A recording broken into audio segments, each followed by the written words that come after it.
Morning, morning, and morning. As you can see, the rut is now in full flow, with the impalas being completely nuts, which is a great time for the predators to take advantage of their complete fixation on sex.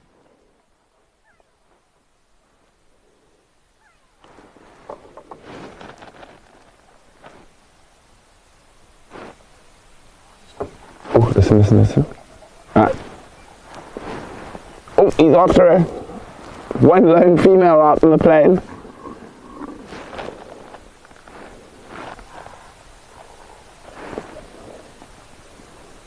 Actually, all night and all day, all you can hear is impala males chasing around the girls. So, quick updates. Of course, our main focus this morning is to hopefully find that pack of wild dogs so we can pop a collar on them. Grant's not with me this time, but he will be joining me again for the next one. We're going to do some call-ups. Literally. There's male impala making noise from day to day. So 2 dogs were seen at Quenga yesterday, which means is we're going to slowly work our way down towards the south and then towards the east, which is where the dogs seem to come in from when they do come in. Now, of course, they could throw us a complete spanner and come in here from the north. So I always...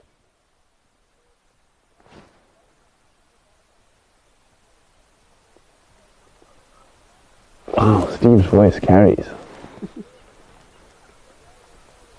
Can you hear him? Yeah, he must be over a kilometre away on Eastern Rocky Ridge. I can hear Steve.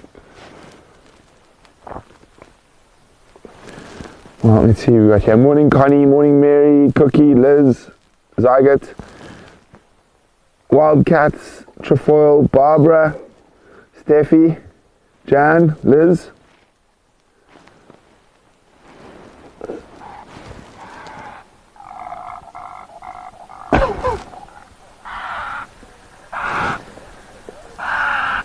I can hear Steve's voice over a diesel engine. That's impressive.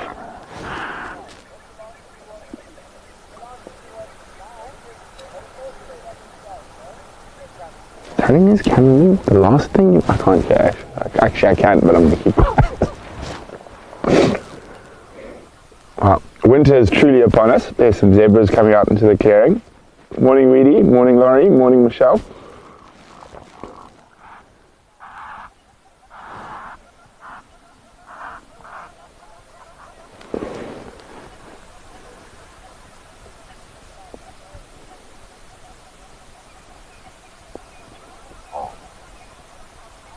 Buffalo. All stations, this is James from EcoTraining, going mobile to Leopard Dam via Kilipo. I heard buffalo. Oh, it sounded like a blip from a breeding herd of buffalo just down here, so we'll go have a look on our way south. And that's the wonderful thing, is while we're out looking for the wild dogs, you never know what else we might see. Also mobile, checking around 8 spots at the moment. I'm heading to where those Yati were yesterday. See if you can follow up on them. I suppose I better tell everyone I'm out, eh? Morning, mobile stations, copied our routes and updates. Mobile from the HQ. There's some decent general game, impala, etc. and zebra on impala clearings. There was audio of a pride, but quite far to the north of the HQ, about 45 minutes ago.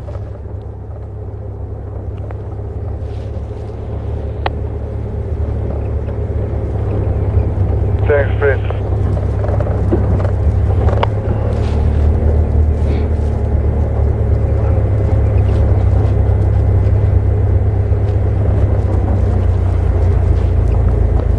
Excited. Hello Shirley as well. How excited to see you out here, Thelma. Oh, it is beautiful this morning.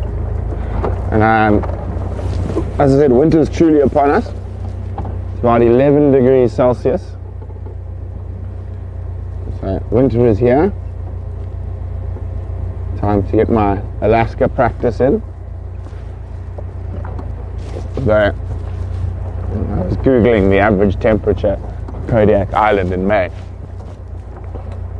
0 degrees Celsius to 5 degrees high during the day. And that's the beginning of summer.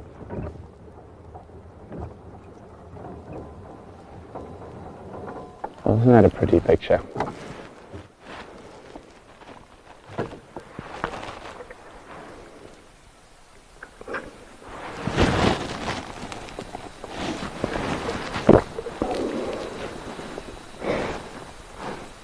Beautiful.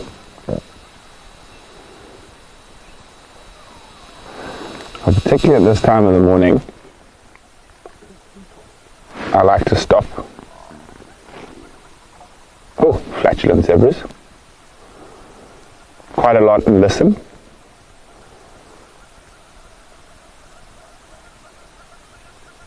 The crepuscular hour, just before sunrise and sunset. So of course when dogs are most active.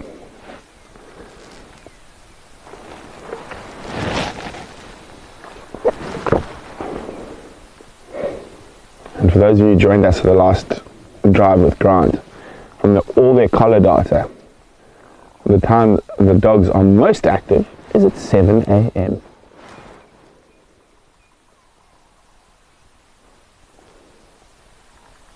Yeah, I definitely hear buffalo.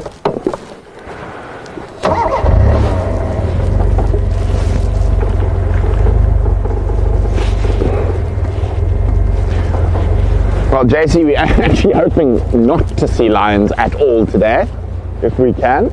We would much rather see doggies, so we can call the vets and everyone, and Grant, and we can get a collar on this pack.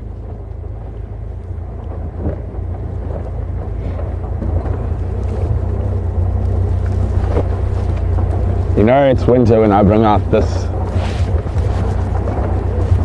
have my warm tea with me on drive.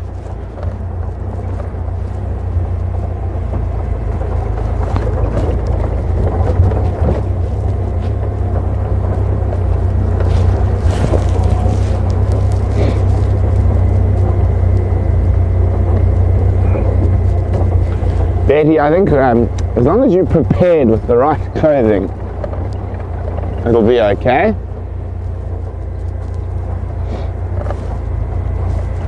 And also, I'll put up with cold to go fishing. It's not the only time I can deal with cold. And there's a chance at a fish on the end.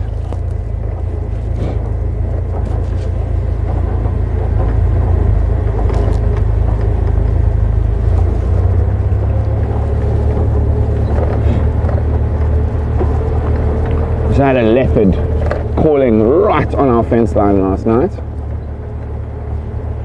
making lots of noise.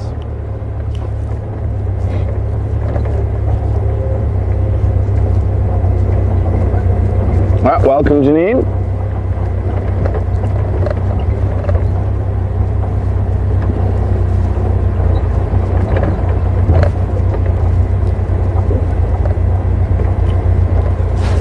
This morning when I got up at 5 a.m. I went digging around looking for my beanie. I'm glad I knew where I put it last winter, at the end of last winter.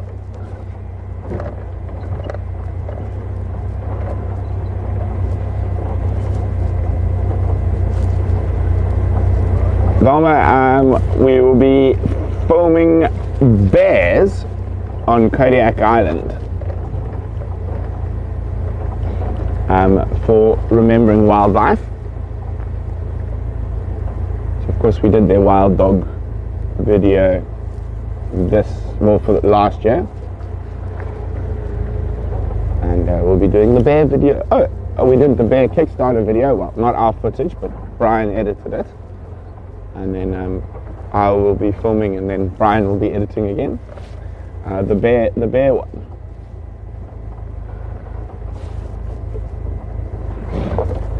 JC, we do have quite a few honey badgers around.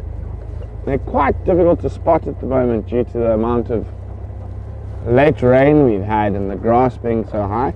A lot of those smaller carnivores are much easier to see in the dry months, sort of June, July, August, and the grass is a lot lower.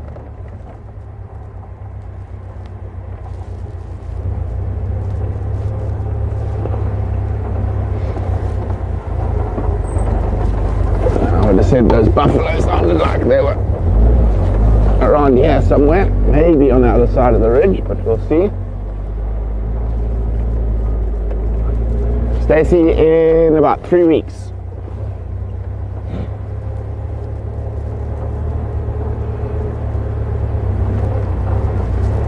You see something dark in front of us. Is that a buffalo?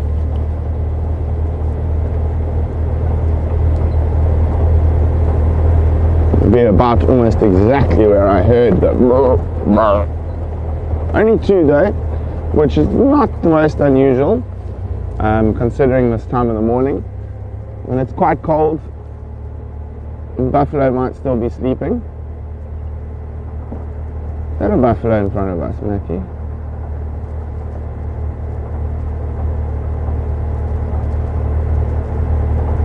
I think it is. I don't remember anything. I can smell buffalo.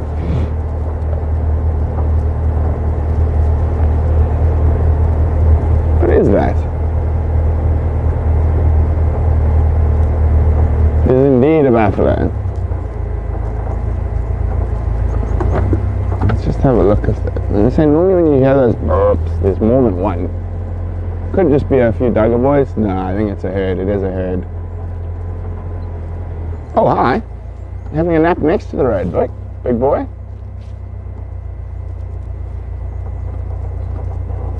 Oh, you're cold. You don't want to get out of bed. Oh, sorry. Well, you chose a very bad place to nap. Matt is on camera this morning.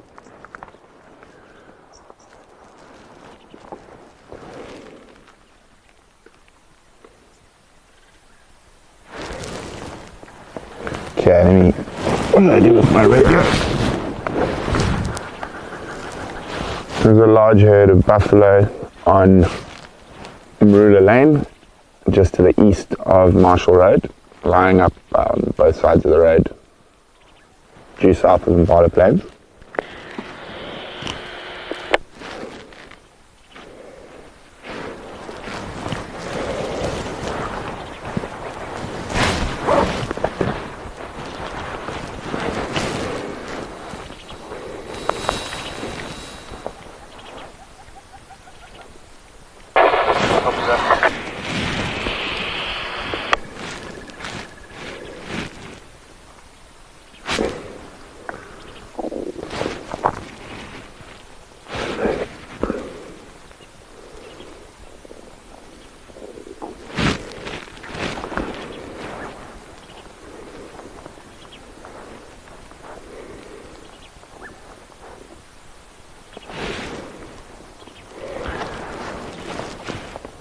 Indeed, grey-headed sparrows chirping.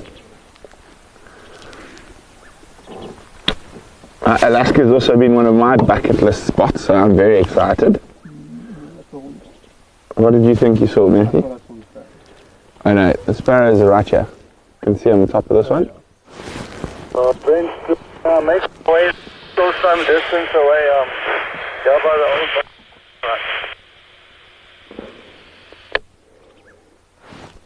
Yeah, if I make your way, I'm probably not going to stay with them.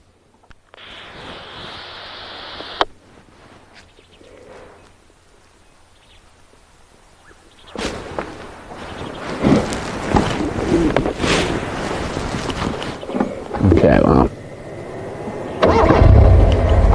Buffalo is not, buffalo and grey-headed sparrows, not our target species for the morning. Oh, he's having a scratch on the marula.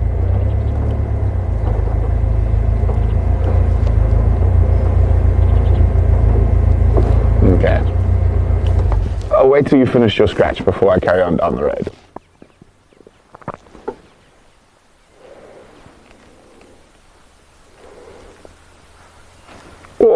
good scratch. And wake up from a good night's sleep, find a convenient murder tree,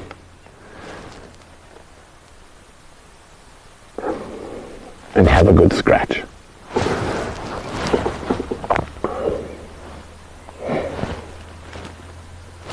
Falana, I didn't see or hear a leopard. The only thing I can hear right now is buffaloes.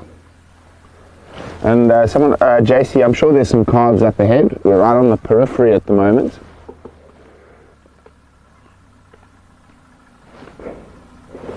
Okay. He really doesn't want to move, so I'm going to have to help him. Yes, mister. I need to go this way. Thank you. Got a little short stubby tail. Now, for the bird watchers there, and I know Cookie's working on her bird list, you just always, when you're around a herd of buffalo in this area, it's the best place to see yellow-billed oxpeckers. They actually prefer buffalo to the other animal species, so I will keep a lookout. Oh, there's a calf up ahead, so I said there should be some calves around.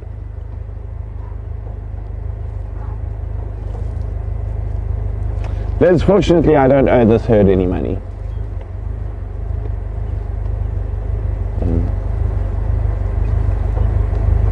There's quite a lot of them sleeping in there.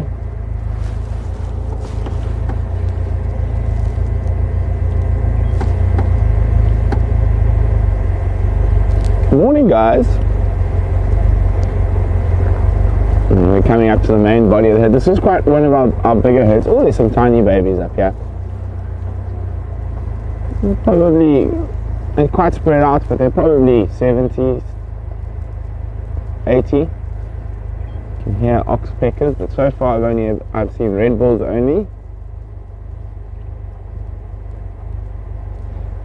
I'll stop and have a proper check. Oh, there's one looking at us there, Matthew, through the gap. Oh, he's running away now. Oh, there's quite a lot of little ones around. And my binoculars. Let's see. Any yellow-billed oxpeckers here?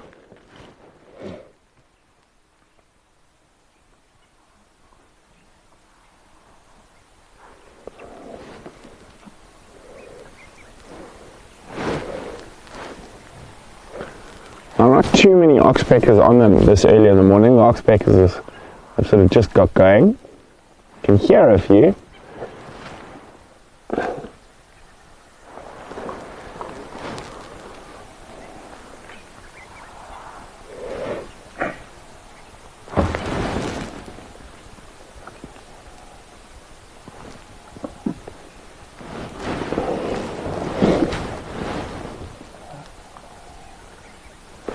Now another quite interesting thing about oxpeckers,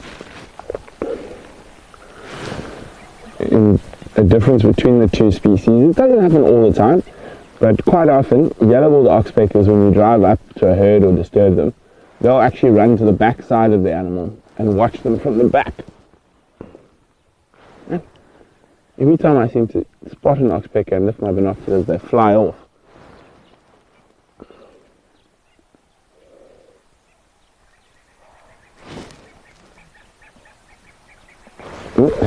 That's a juvenile red bull flying there.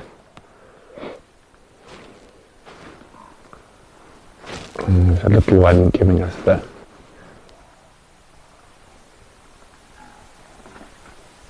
BDI. Ah, there we go. Yellow-billed oxpecker, Matthew? Yeah, I got him. You got him, yeah. So as I said, it's always good to check buffalo herds for yellow bulls.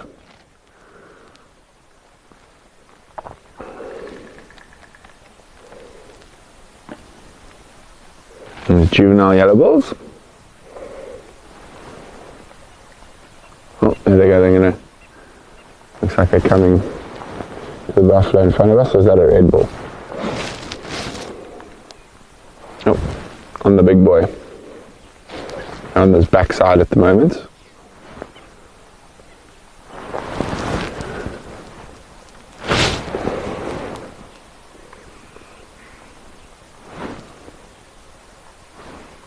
They're hiding. As I said, that's a very, very common yellow ball oxpecker trait, just to land on the opposite side of the animals to where you are. Like they don't like being spotted.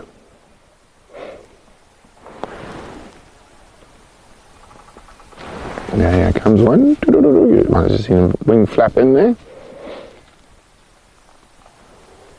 There you go. That's a juvenile.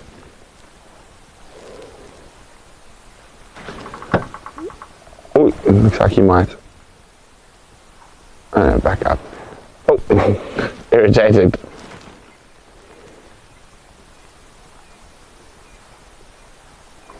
Betty, the oxpeckers have nests generally in dead trees where they'll go at night.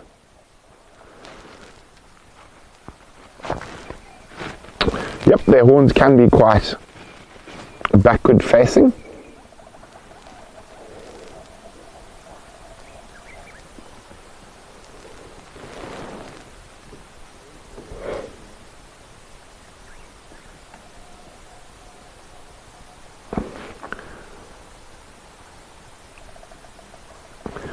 So Shamsan, what looks like bloodstains on a buffalo horns are not normally bloodstains. It's Tumbuti tree sap, and it is a bit of a natural tick repellent. So the sap of a Tumbuti is quite noxious, quite poisonous, and so quite often the bigger bulls and that will rub their horns and try to get it behind their horns to try keep the ticks away from the sensitive areas around their ears.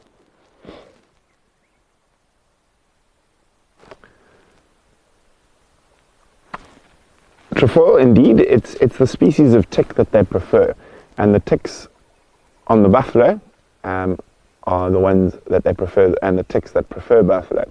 You will find yellow-billed oxpeckers on giraffe sometimes, and zebra, but very, very rarely will you see them on impala or wildebeest or other animals like that, obviously if they're very hungry.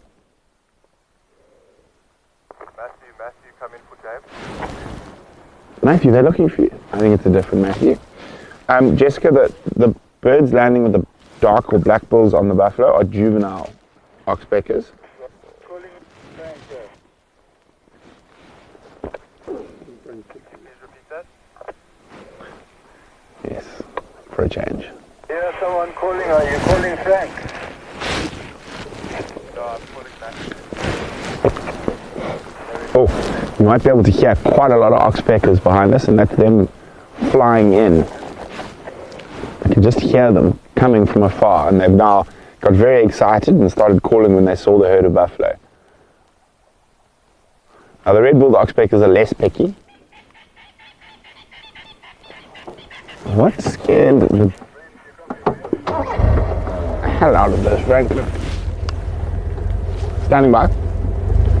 You confirm I'm coming down Michael, so just go left into Balule.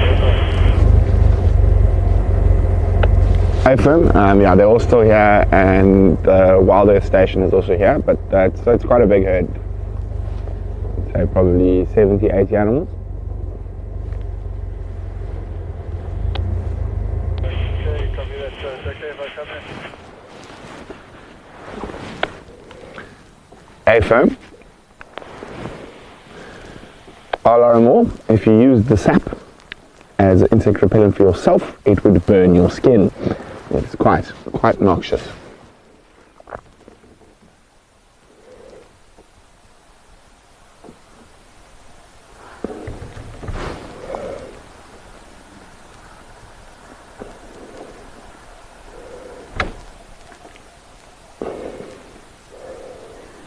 The buffalo slowly start moving.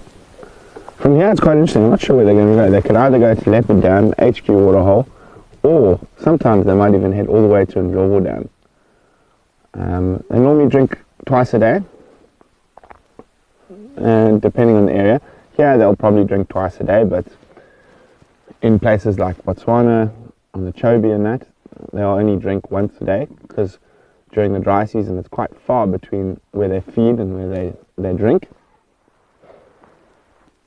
A sneezing buffalo back there somewhere.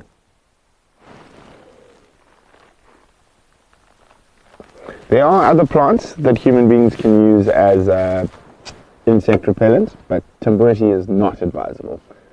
You can use dwarf wild sage, wild basil, or decent.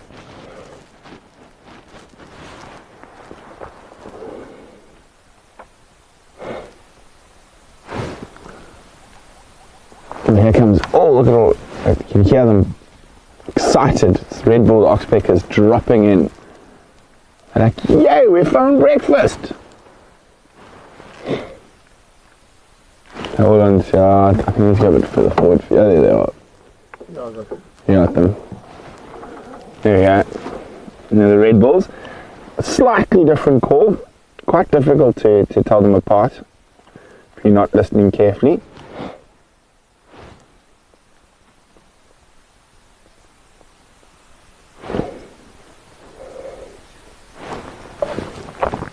Okay, well, let's keep checking.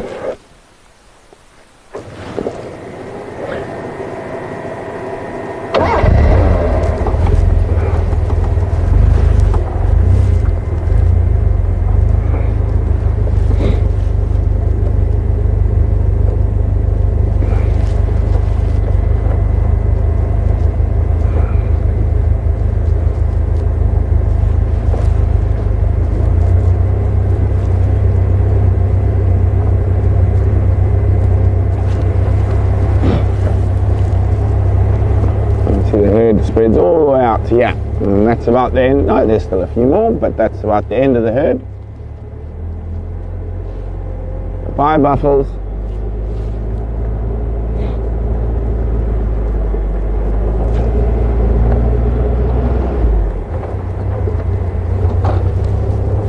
They came from Wepa Dam, so they're probably going to head either south or east.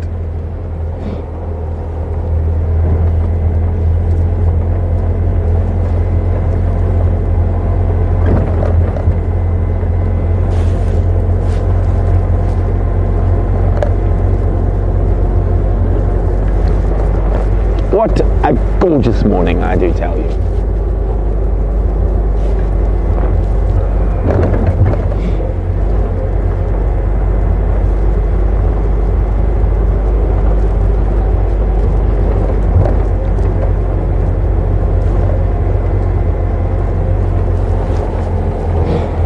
Okay. Decision time, Matthew, decision time. I think let's loop back. So as I said, there was I just got another report of wild dogs. It's a bit late, it's from last night, but from just north of us in Jejani. So I've changed my plan. Right literally below our house, and they were heading southeast, so I think we should check around green tanks and wedding clearing.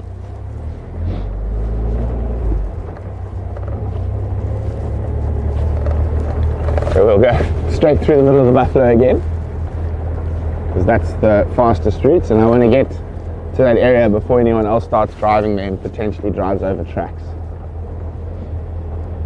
Now, of course, EcoTraining are based here, so we do have quite a lot of students who are still learning, so it's not their fault if they drive over tracks, but if I am tracking something specific, I like to get to an area before everyone else to avoid that problem.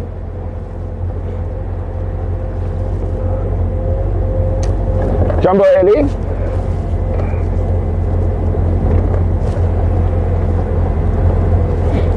Yep. Your summer is our winter, and our winter is your summer. All are more.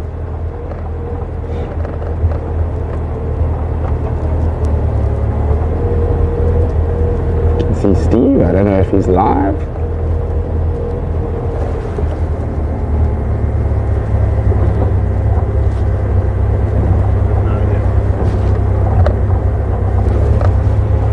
He is not. Morning, morning, morning. too bad yourself? Oh, pants. Oh, that's... No, it's my blankie. They look like pants. No, I've got pants underneath. It's cold. I don't know why you're not wearing any long pants. I don't have any. That's poor planning. I flew up. You can still have a bag. I'm fine. If my chest's good, I'm good. You're Hands fine. struggling a little bit in the back. I don't like having cold feet and cold. Sorry, what's your name at the back there? Matthew. How's it, Matt? So we're going to try follow up on those dogs that were seen in Jajani. Had the leopard in camp this morning. Okay. Now we're looking for wild dogs this morning. Yeah. Whereabouts were they? And I didn't check that pin. And inside the homeowners section of Jajani, but they were coming south. 2, eh? Yeah, but that's probably the 4. They A couple just days ago, though. no, last night. Oh, really? Yeah, I remember seeing an update a few days ago. that was on Quenga. Yeah, so we're trying to collar this pack at the moment, so we need to find them. Good luck, eh? Cool. Dogs not paying the dog too, eh? Exactly. Standing by.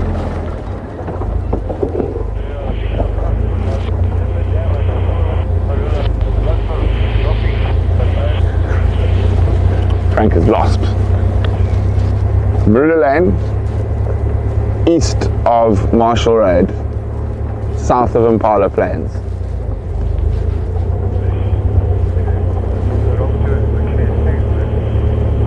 Huh? Oh, he's going to leopard down. He's going literally the opposite direction. Copy. I'm leaving Steve from Wild Earth in the sighting. I'm going to be heading east from here.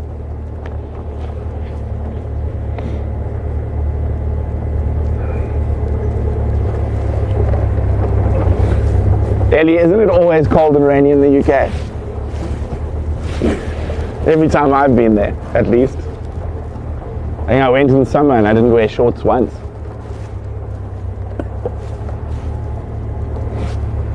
Where's my tea gone? There's my tea.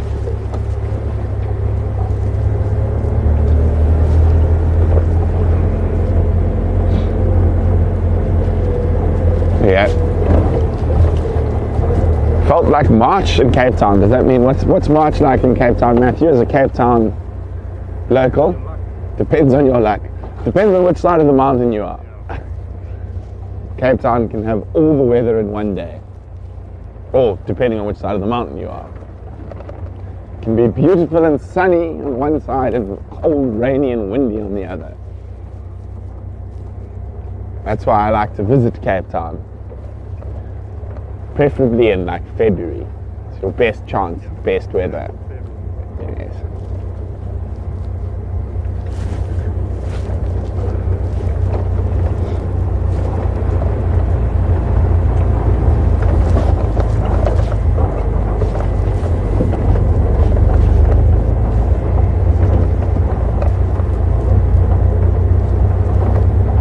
Oh, what an absolutely stunning morning.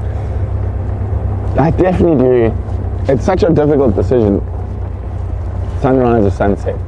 But I think for me, sunrise drives are my favorite.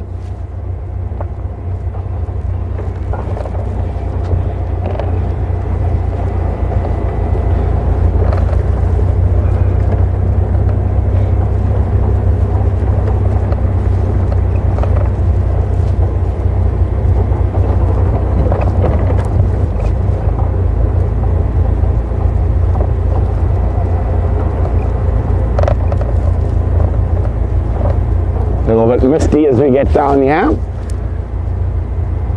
It's a good thing we didn't come here first thing in the morning, Matt. It would have been a lot colder.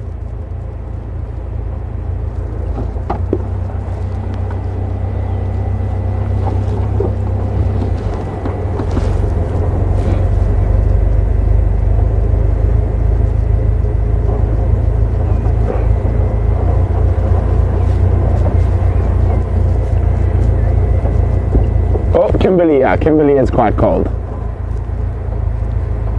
Well, we're hopefully going to be doing some work in Sutherland this year. That's going to be very cold. One of the coldest places in South Africa. After my Alaska trip, I should be prepped though. Although, we'll be in open vehicles and stuff in Sutherland. Ooh.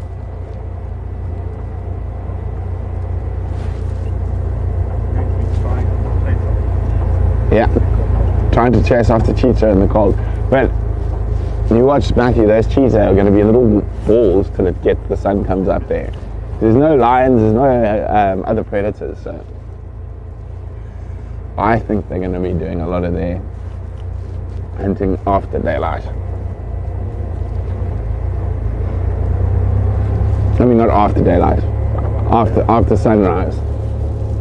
I think it's going to be too cold even for the cheetah in the crepuscular hours. Hello Anna, welcome.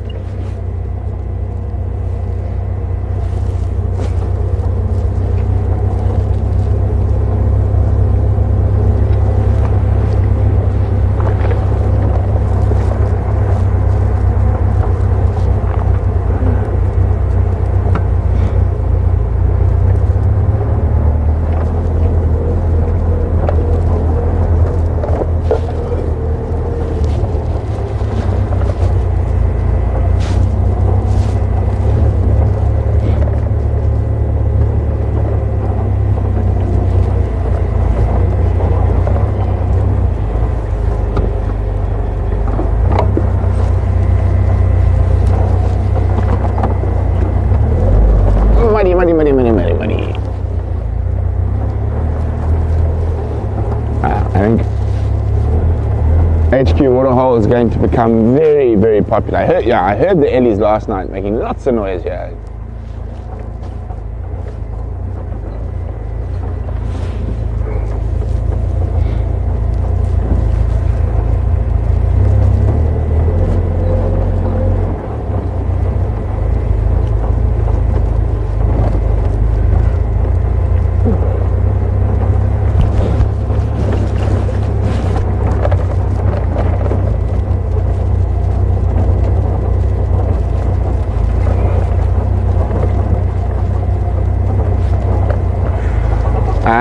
As far as I know, it was most likely a warthog that killed Tundi.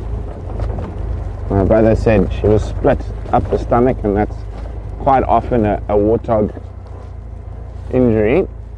And 15, 16, 17-year-old leopards shouldn't tangle with warthogs. They're a bit old for that. They should stick to impala. But yeah, that's most likely what happened.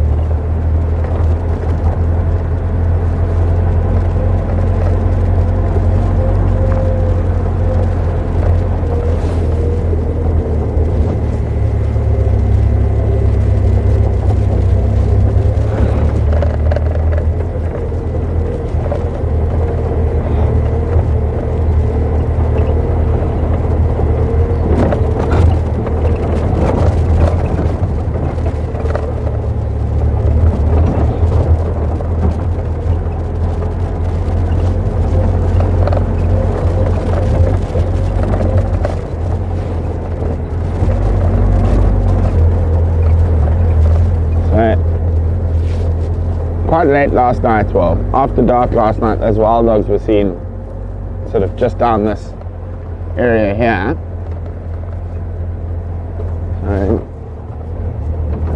So they probably, and they were coming this way, south and east, so towards this area in front of us. So he's going to do a bit of a bigger loop around.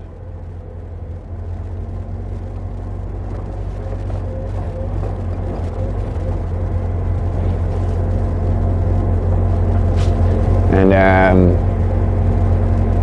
they've been doing quite a bit of dehorning in the last little while. So I've had my spies out.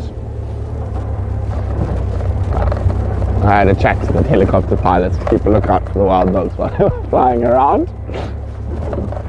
Nice to be friends with the helicopter pilots.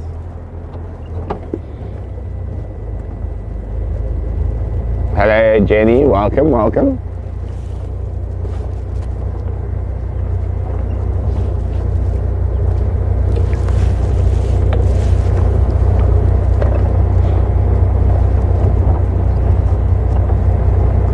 I was thinking it's so cold now because of that late rain we've had. The ground's all damp and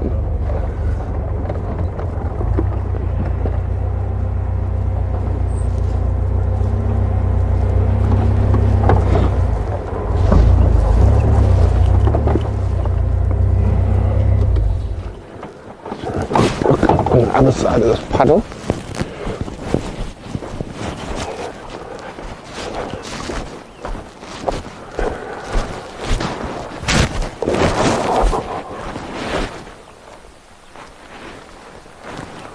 Only hyenas came to drink last night at the puddle. The one thing about this late rain, it's made predicting, well, not predicting, but finding out where certain animals are drinking and stuff like that a little bit more difficult.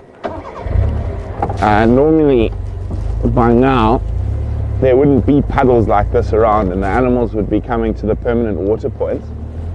Like I said, late rain this year.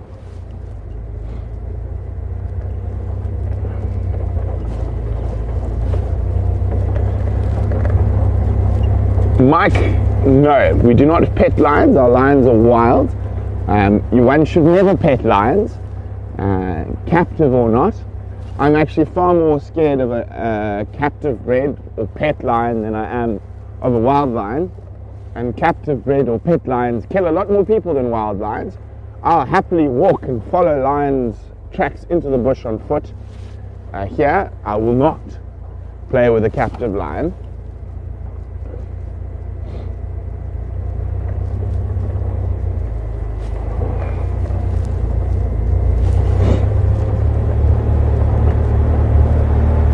We don't pet any wild animals.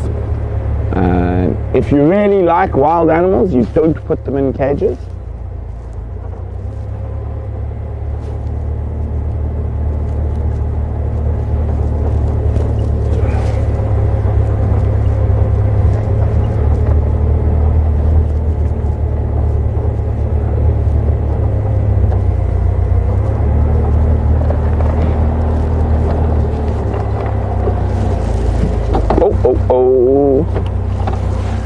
What was that?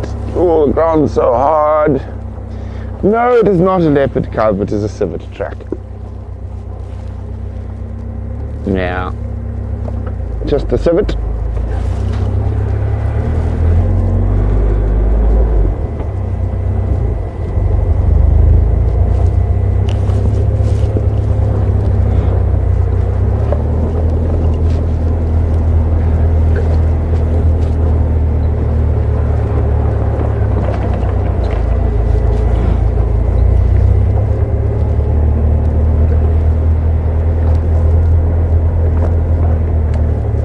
Dana, no, they don't really come after us, so as long as you're not being silly at night, and that means walking around at night, we are the dominant diurnal predator, so during the day, actually, if you walk into lions, they might growl at you a little bit, but 99.999% of the time they run away. However, if you walk around at night, lions are the dominant predator, and they will eat your face off.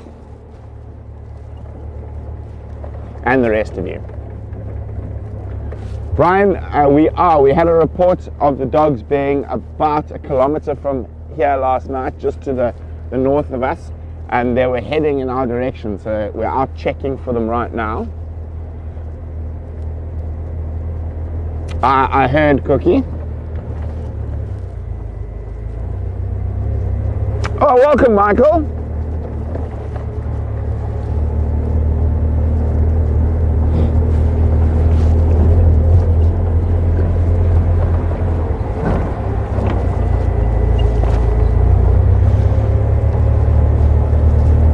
This is also an area that Pixie Pan uses quite frequently. When the grass dies down a little bit, we're going to be putting in a few more roads in this area. There's a nice little rocky outcrop in the middle of this block that we didn't know about till we were tracking her the other day.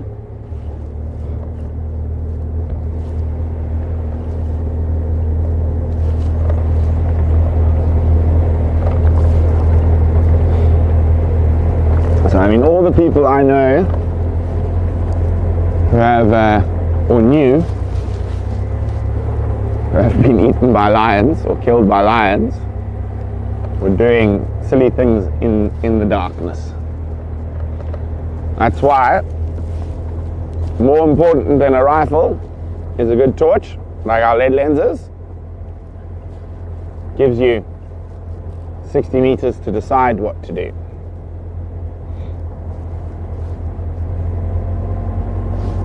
So a lot of people do carry a firearm when they walk in the bush or track lions or elephants, etc. I don't. I have no interest in shooting anything. I rely on my experience as my weapon.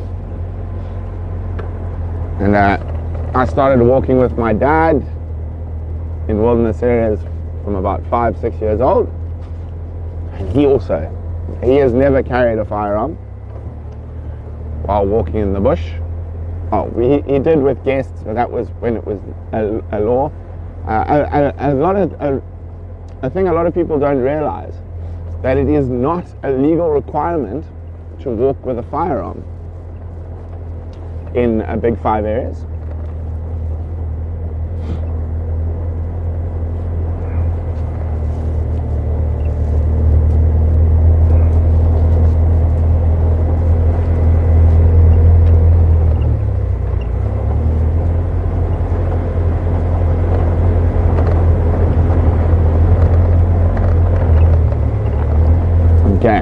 We might have a little bit of breakup through here. I'm just going to go a little bit quicker to just get through this section, unless I see any wild dog tracks.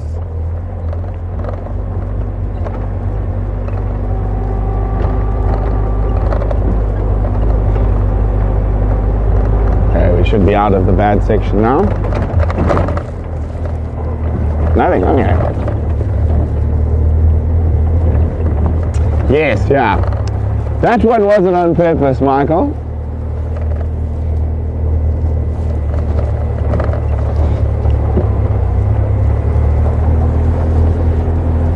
Okay, so we're literally due south of where those dogs were seen last night.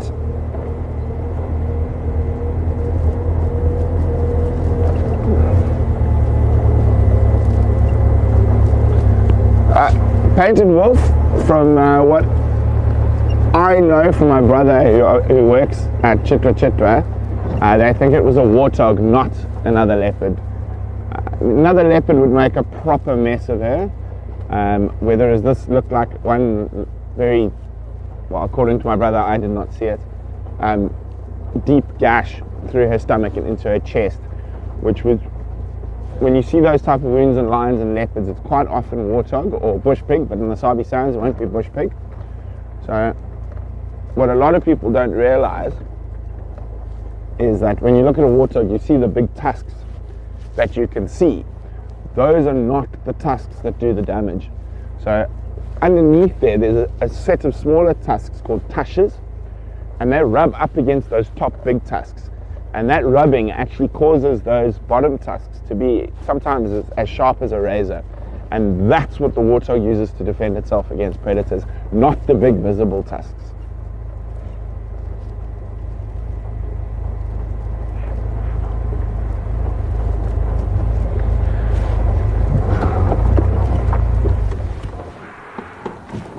Well, he's managed to get himself 3 ladies. And if they try to leave, he will chase them around.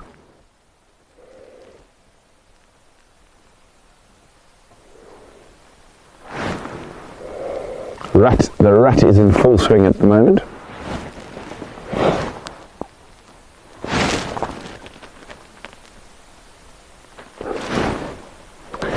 But we're looking for things that eat impala, not impala.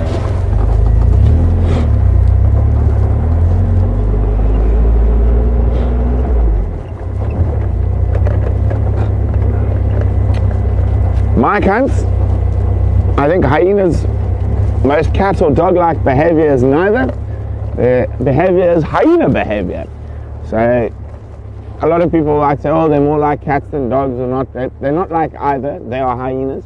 They are their own family. They've got their own group, the Hyena Day group, which is made up of, time for quizzes. I haven't quizzed anyone in so long, except for Yuka and Kaya. I quiz them every day.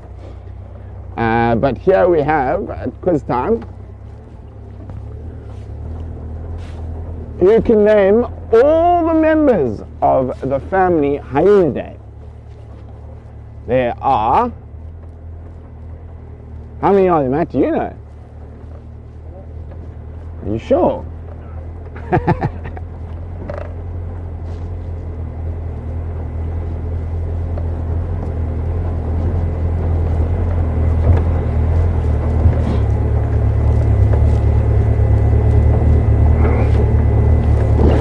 Joanne, no, not yet. I actually don't think she's even given birth yet. As I said, when we saw her a while ago, I think it was still early stages pregnancy. I think if she hasn't lost the cubs, which is not that uncommon, particularly with the first litter, it could be still a month or two till we start seeing signs of lactation or whatnot.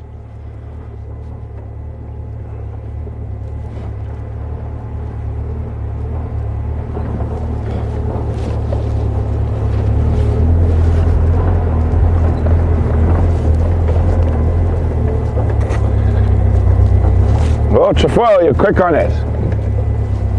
Yeah, there are 4 alive members of the family Hyenidae. Spotted, striped, brown, and artful. And one of them only eats termites.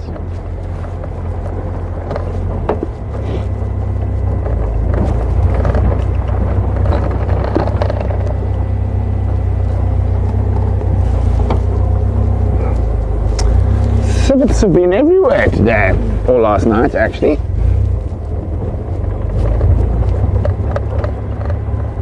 So the brown hyena is endemic to southern Africa. It occurs in South Africa, Mozambique, Zimbabwe, Botswana, Namibia, and Angola. A lot of people don't know that. In Angola as well. There have been reports from Zambia, but they have never been confirmed. It seems unlikely that they would have crossed the Zambezi. And then, of course, spotties occur throughout sub-Saharan Africa, even penetrating into the rainforest in Congo and Gabon, where they actually hunt forest buffalo and red river hogs and whatnot in the rainforest. And they den in big fallen trees, which I find absolutely fascinating. When I was in Republic of Congo, in Adzala National Park, in between the snoring of 2 others, I did manage to listen to the whoops of a hyena in the middle of a rainforest. That was quite funny. Shame the people from the national park didn't realize I'd lived in rainforests quite a lot when I was in Gabon, and I wasn't worried about elephants or any other animals. All I wanted to do was put my tent as far away from the snoring people.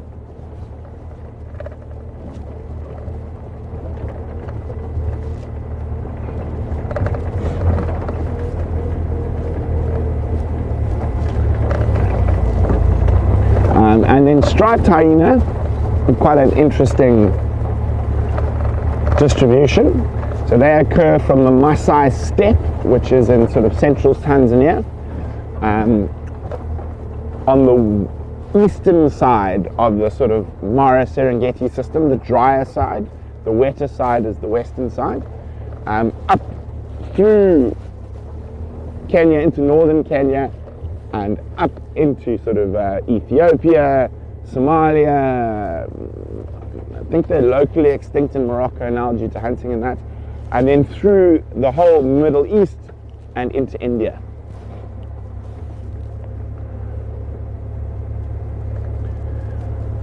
Where would you have the best chance of seeing a brown hyena? In South Africa, in the Kalahari. We do get brown hyenas in this area. On Rietspraat Reserve, the other reserve we drive and film on, I've seen them quite often. I've actually found a den there a few years ago. And yes, but where you have high populations of spotties, you normally have very low populations of brown hyena. Now, interestingly enough, there used to be a lot more brown hyena in the Greater Kruger. And inadvertently, man is one of the reasons that their population declined in this area. So in the sort of 60s and 70s, the Kruger National Park was sort of going through a sort of a big development phase, and the north of the park is generally quite dry with not a lot of permanent water. Now, of course, brown hyenas are not water dependent where the spotties are.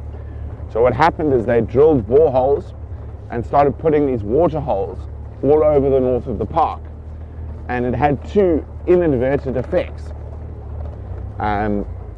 What happened is it completely sort of wiped out, not completely, but almost wiped out the roan and sable populations, as well as the brown hyena population. So before the water boreholes were drilled,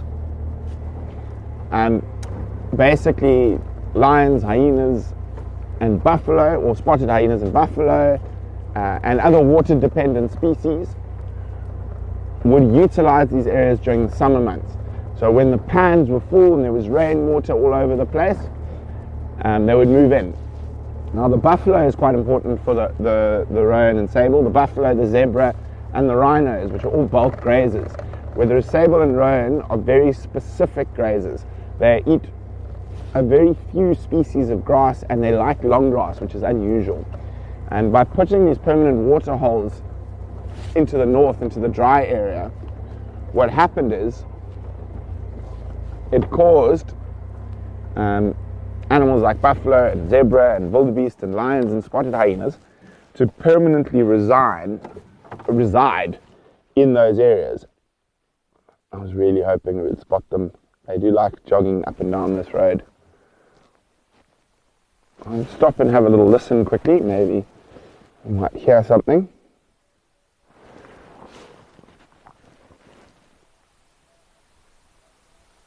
So then what happened is, so basically the sable and roan populations plummeted and the brown hyena populations plummeted because of these permanent water holes in areas where for the last 10,000 years there'd been no permanent water.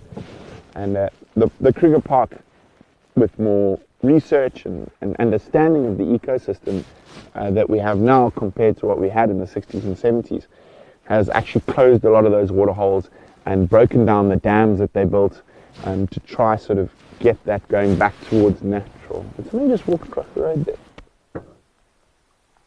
I think it's my wishing for wild dogs. Yeah, let's check down the next long road.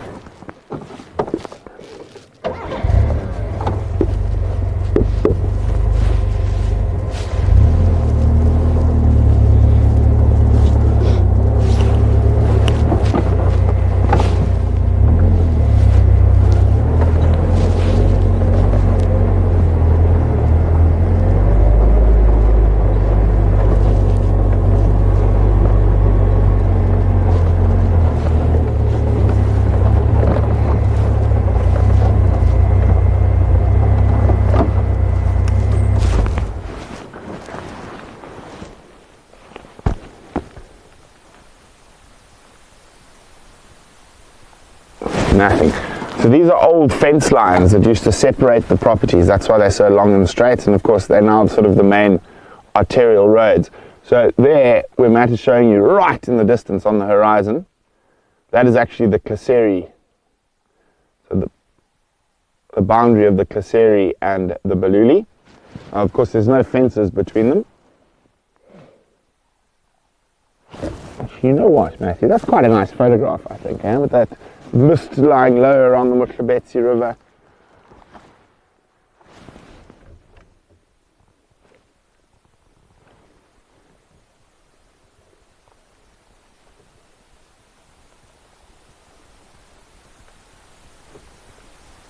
There you go.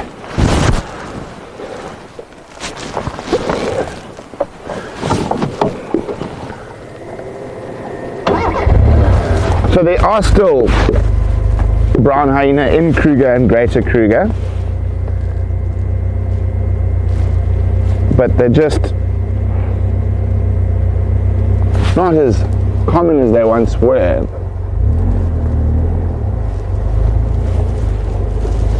There are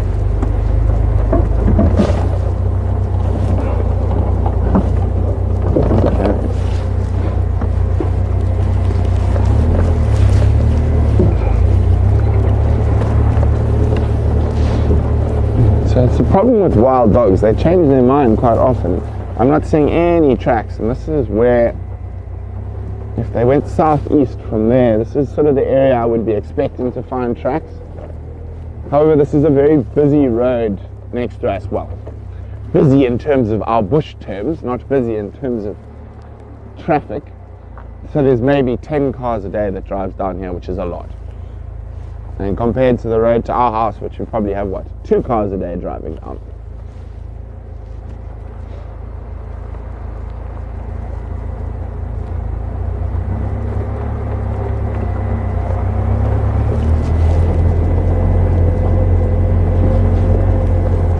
Shamsung, looking down that road there to the Klaseri boundary, you can probably see just under 10 k's. It's about 9 point something k's to the Klaseri boundary.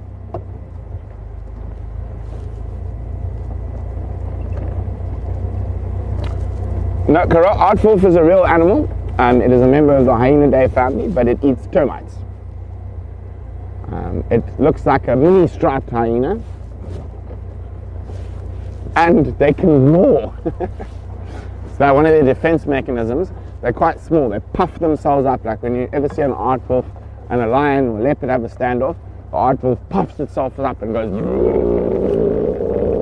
and it sounds like this fearsome beast that will eat you, but it eats termites.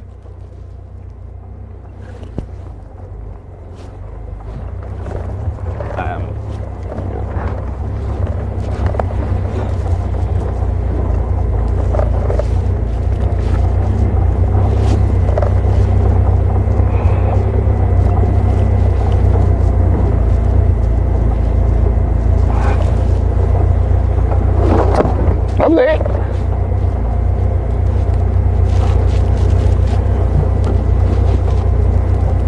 Just find some shade for Matthew.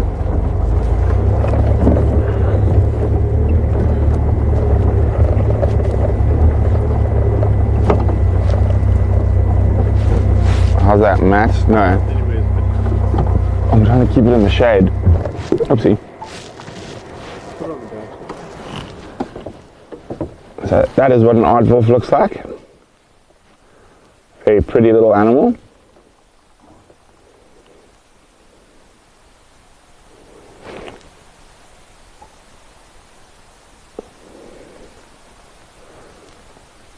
Let me try to change that. There we go. I actually love aardwolf. While I was growing up in Botswana, we had an aardwolf den just outside one of our camps. And they became so chilled, you could sort of lie at the entrance to their den, and it was amazing, yeah.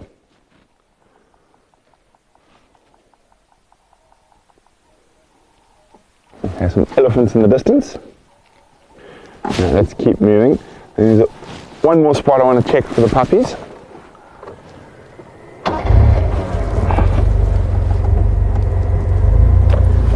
Dana, no. We're in an open system here, which means unless there are man-made issues like snares, we generally do not interfere at all. Jan, they already have plans. There's a roan and sable breeding project to the north of Shingwedzi, where the animals are currently in a very large fenced area, just while they're getting their numbers up. So the lions don't eat them for now, but they are planning on re-releasing. As we are, unfortunately, it's just taking a bit longer than we hoped. We've learned that these things do. And one of the other big things we are working on is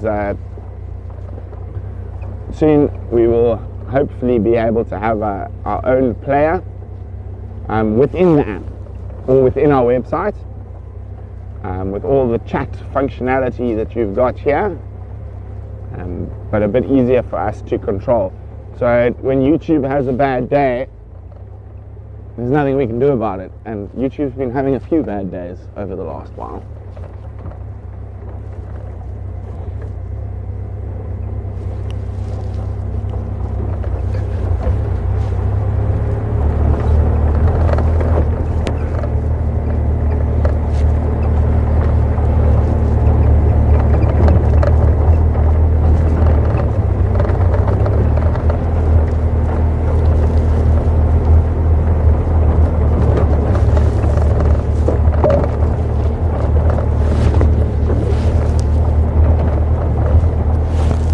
Matthew.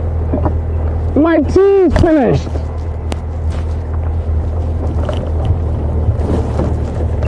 Done skis. Oh! We're not going to see them for another couple of months, so we might as well have a nice look at them now. Do you want me to? I think it's better, yeah. With the late rain, we've still got a few last minute flowers.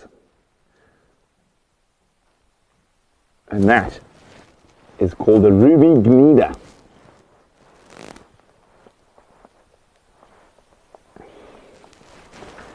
Very, very pretty.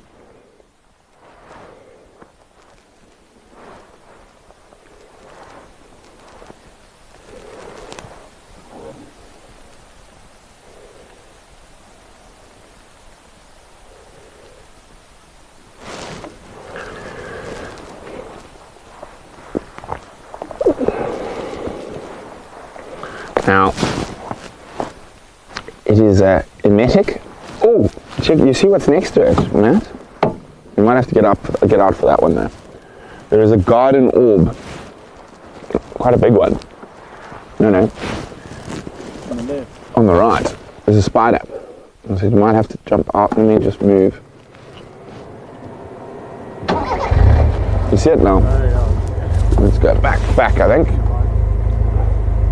Huh? Okay, well I can go forward. Try to get it into, there we go, how's that? We do that.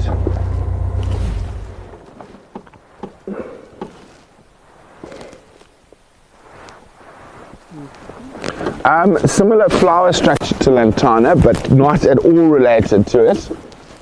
I'll go point it for you, man. Oh, you got it. I want to talk about, sorry, the stabellum there. Not the biggest.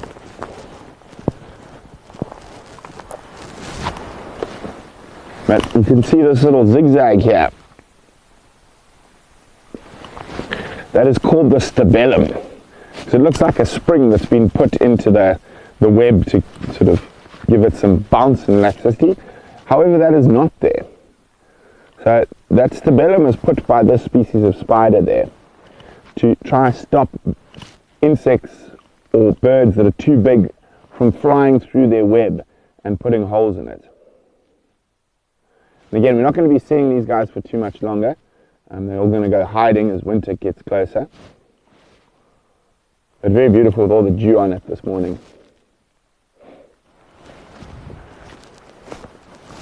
I keep waiting to hear wild dogs whooping. Who calling? Okay. Thank you, Matt.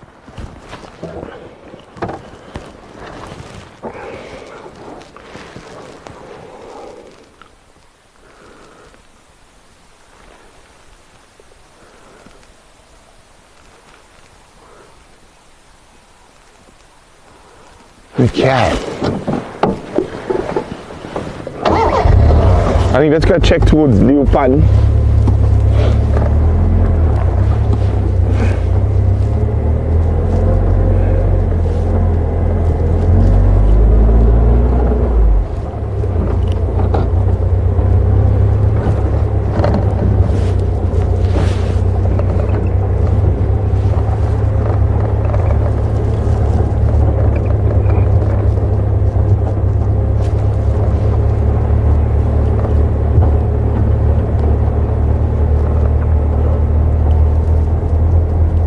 Yeah, lovely camera work, Matt. Bye, Toby. Enjoy school.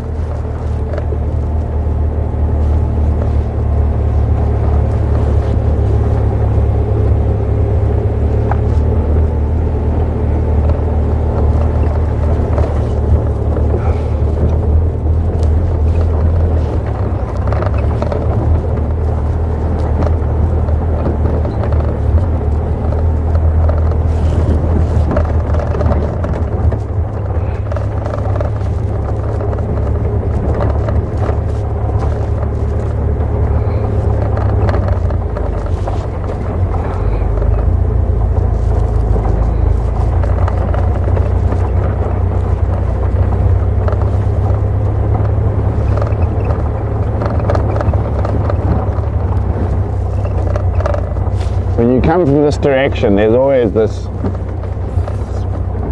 spectacular view down here, especially when you come from, or you come through here at sunset. Of the northern Drakensberg mountains. It's quite hazy today.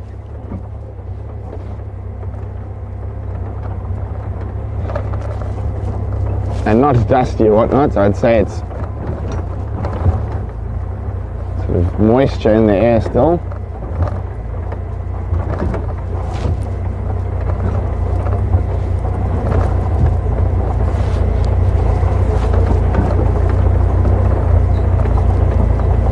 One of the reasons I love this area so much is because you got the low felts and the high felts. Here we go, northern Drakensberg ahead of us. A good spot to have a listen from.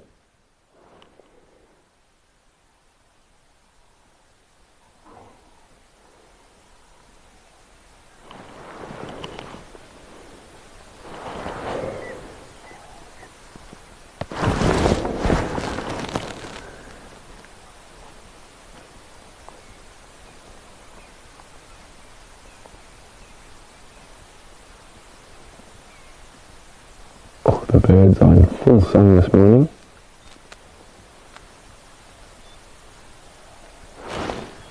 You can hear white-browed scrub robins, black-crowned chagras, franklins, golden-breasted bunting,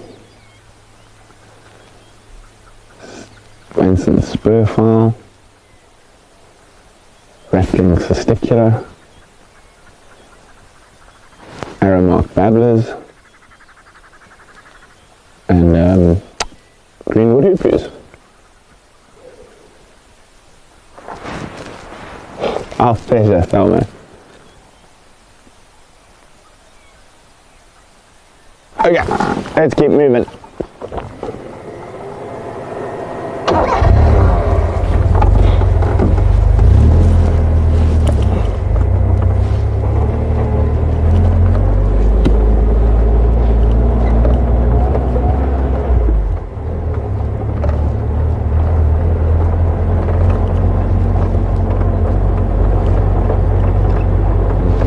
Wedding clearing.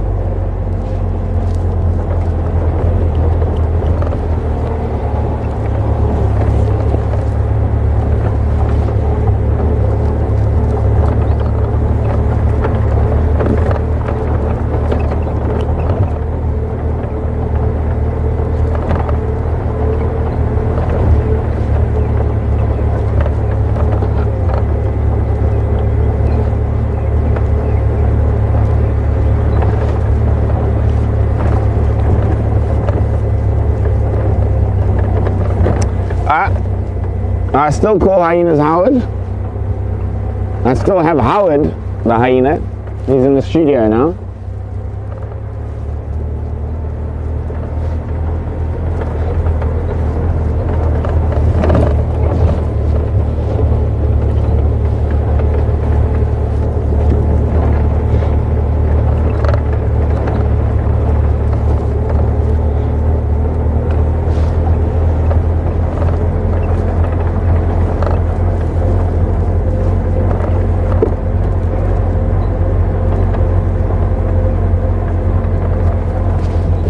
Pack member, who's guiding the pack member drive this afternoon, Matt?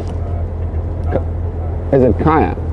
I'm near Kaya to go check that southeastern corner.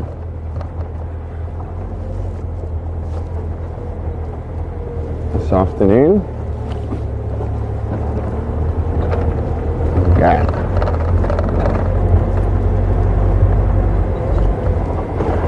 So we might get a little bit of break up through this area. Although Vim was doing some tweaking last night.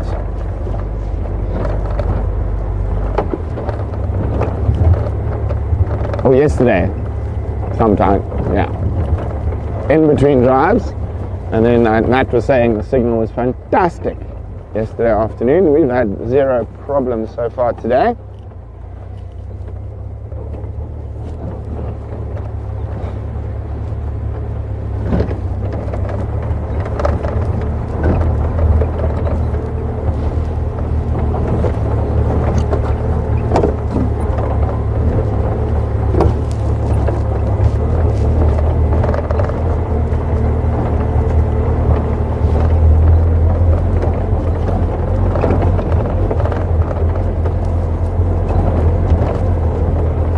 This is again one of the new roads we've put in recently.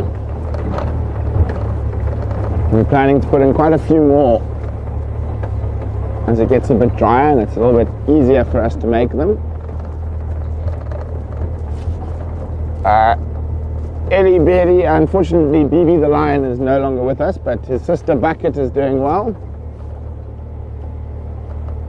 It looks like there's another herd of buffalo around, fresh dung around here.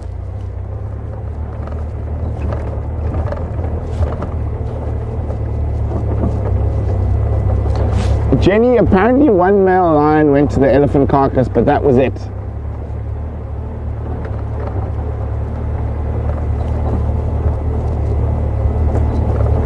Indeed, Barbara. Thanks, Vian, for all the magic he works.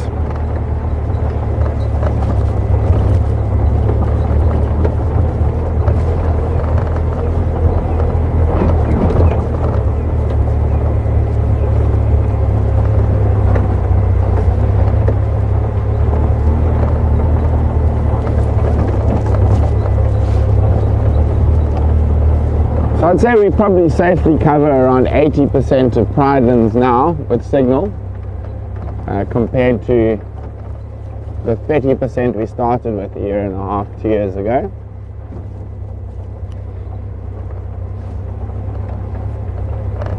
And the nice thing that we've managed to do it without putting up towers and unsightly things in the bush.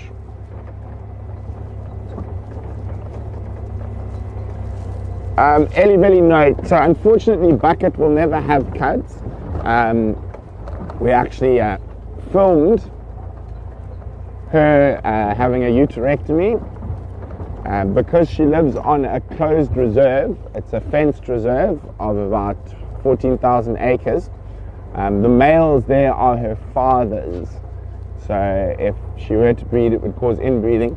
And also in the fenced reserves, you have to manage your lion population quite carefully, because lions can breed very quickly in the right circumstances, and particularly in an area like that where you've closed off with only 3 males, there's no new males or competition coming through that would kill cubs and naturally control the population. So unfortunately there has to be done by man in those fenced reserves, unlike here, which is an open system.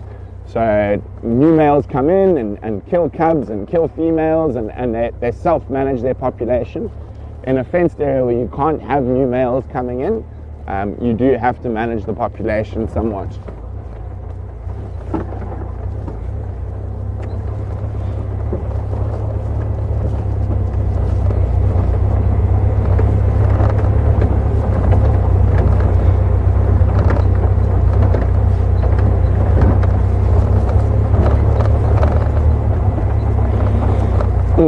We're going to go have a quick look at Leopard.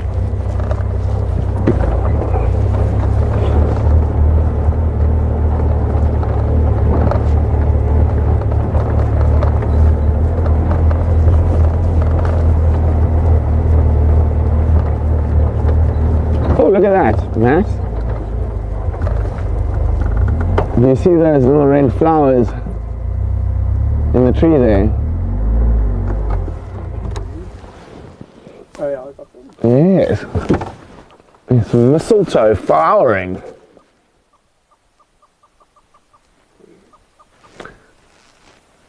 There you go, mistletoe. So of course mistletoe is a parasitic plant. And in this area they are spread by almost entirely by one species of bird, the acacia pied barbet. They absolutely go nuts for their fruit, and their fruit's got a very sticky substance on it, and they transport the seeds to other trees.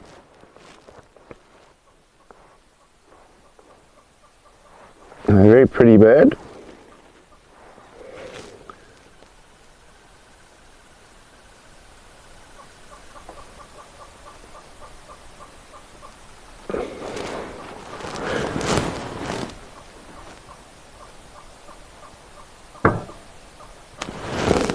There we go.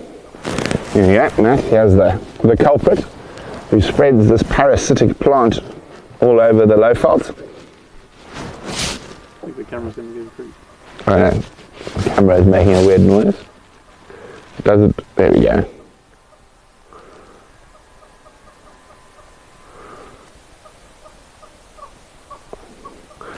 Acacia pied barbet.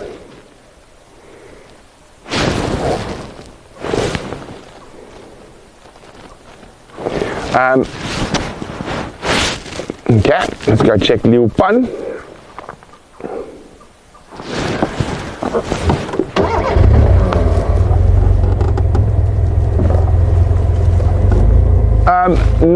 The males don't seem to notice that she's spayed. But yes, so her estrus cycles and whatnot are affected. So there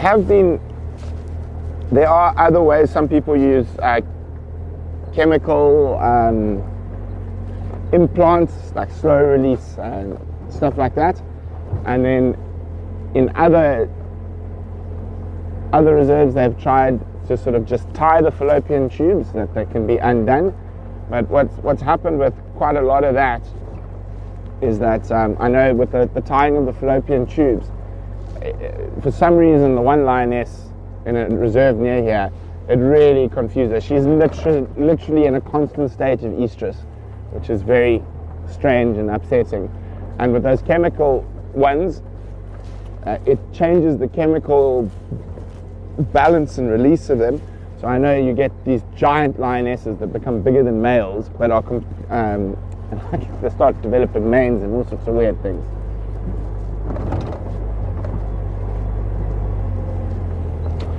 It would, exactly, Julie. She never comes in heat, so I don't think the males would even try and mate with her, just because she would never be in estrus.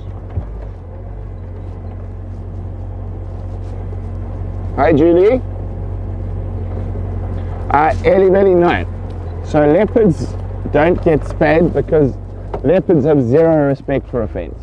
They move in and out of fences. Like hyenas, leopards and wild dogs really have very little respect for fences, and they go through them quite comfortably, quite easily. Oh, and warthogs. So the leopard population generally controls itself with natural dispersals and takeovers, so they don't need to be managed nearly as carefully as lions and cheetahs.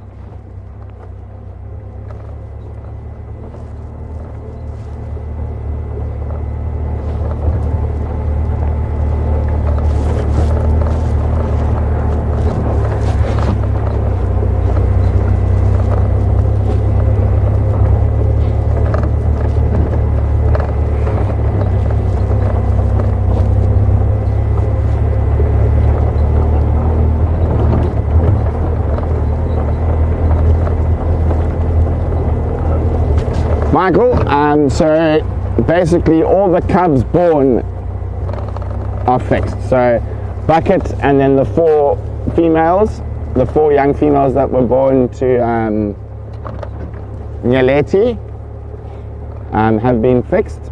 And Nyaleti, the mother of the four young females, has a chemical slow release drug to stop her coming into estrus. And it'll only last for 2 years, and that's in case something else happens. You never know, lions die, get kicked in the head by a giraffe, anything like that. So because she is the only non-relative to the males, if we wanted to have more cubs, basically at the end of 2.5 years, that chemical release capsule would be finished, and she'd be able to mate again. Okay, we've arrived at Liu Pan. What was that, Matthew? What was that?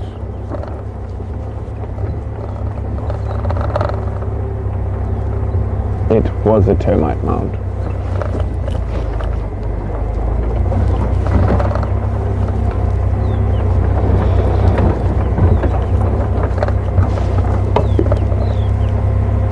Still a little bit of water left,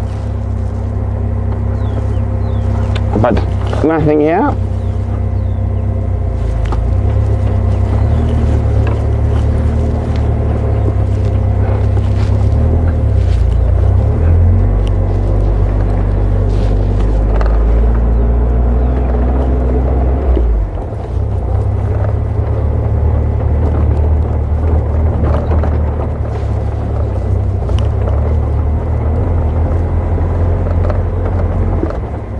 Okay, let's keep moving.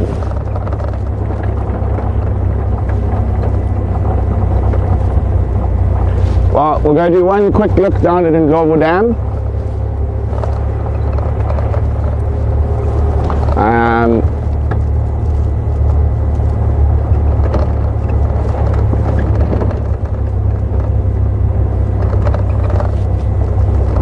Carol, we are on Pridelands Conservancy in Balule Game Reserve in the Greater Kruger National Park.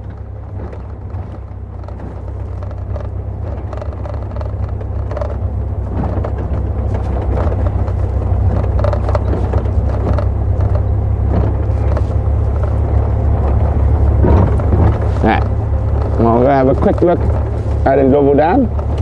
Then I've got to get back to work. The other part of my work. The not so fun part.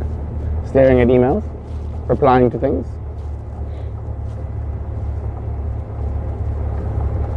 And we're also getting past that sort of high active zone of the wild dogs. Or high active time.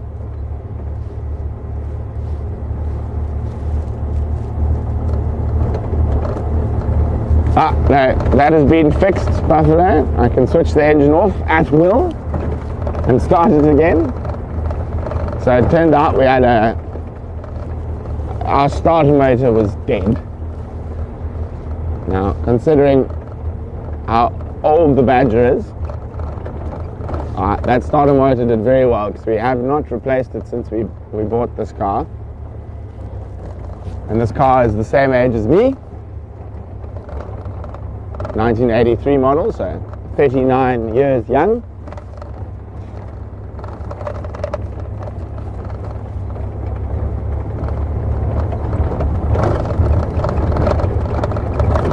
I can't believe I'm going to be 40 next year. My goodness.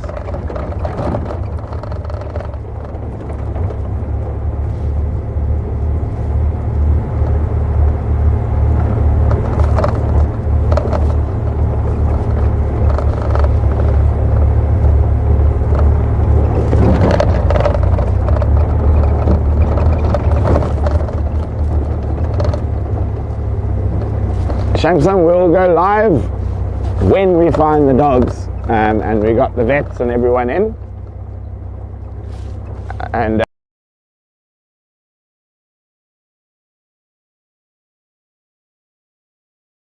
around here, the neighbouring farms as well.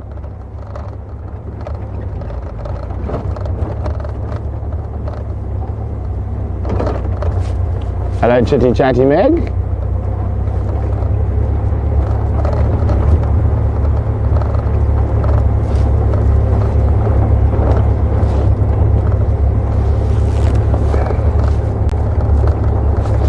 Seems like that herd of buffalo we found first thing this morning is the only sort of high profile sighting. Oh, Drongo is having a big discussion about something.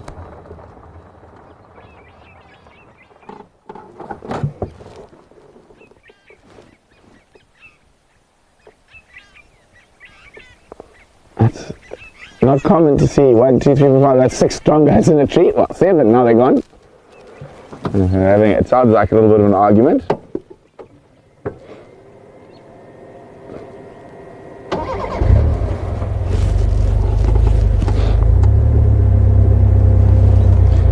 Julie, the car hunting is going slowly. So apparently, all of a sudden, the vehicle we're looking for has become very popular. So finding the right one has proved a little bit more difficult than we initially thought, but it is going. We are about 100 kilometers away from where Hyena has been hanging out, but it's going actually. I actually have to phone a used car salesman today to do some negotiating. So we have found a car in Johannesburg. We've sent a mechanic to go check it through. He's given us a maximum price we should pay, and then we're going to do so I will phone him today.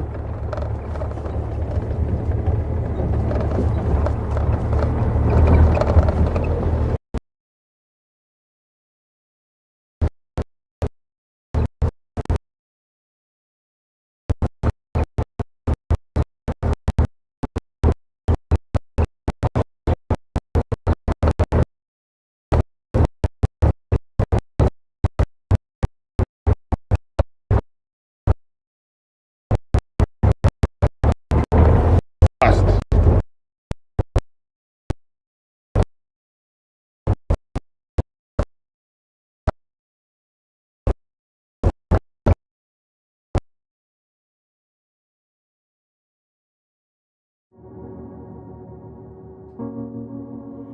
Like a river in the rain,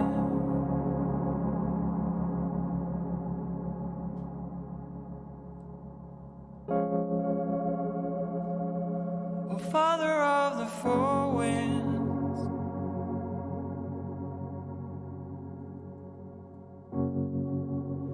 take away my attentions.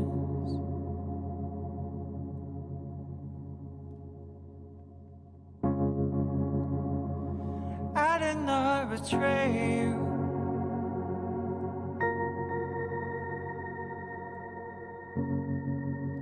I did not forsake you.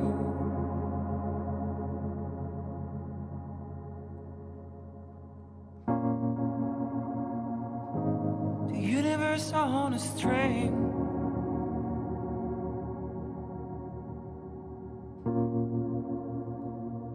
drifting in all directions.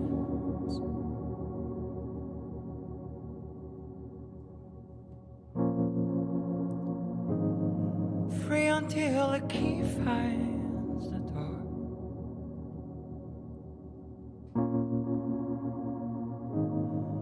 Free like never before.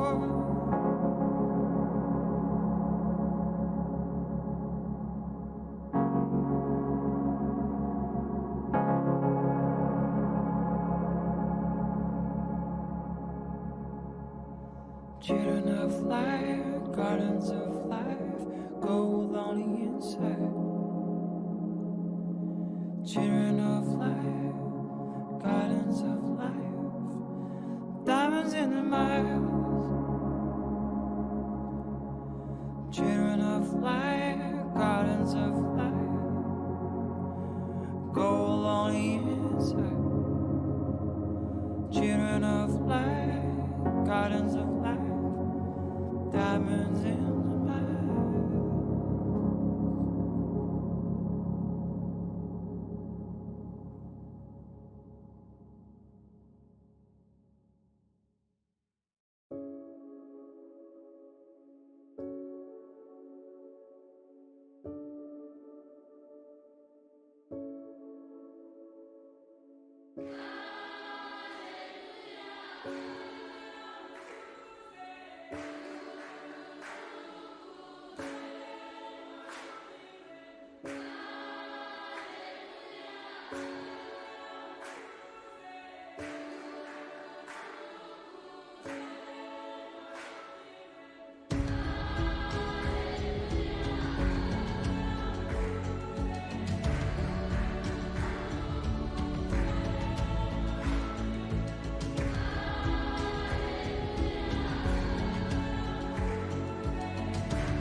Sorry about that, everyone. Not sure exactly what happened there, but fortunately between Marcel and Matt, they managed to fix it quite quickly. There was nothing happening at a normal dam. Ooh, let me go back. If it doesn't fly, I know people are keeping bird lists. There is a southern black tit.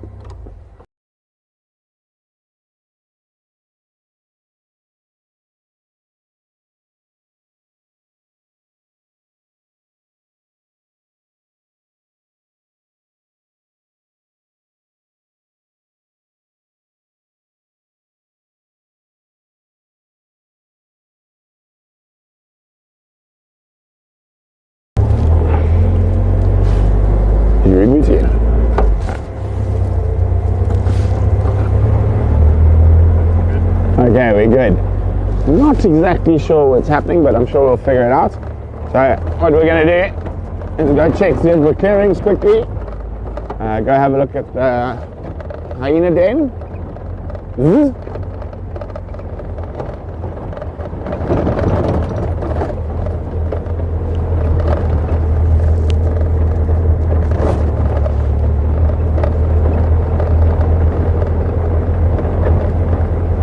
Nothing on. There's warthogs on zebra clearings. That's well spotted. As I was about to say, there's nothing on zebra clearings. There's a family of swine.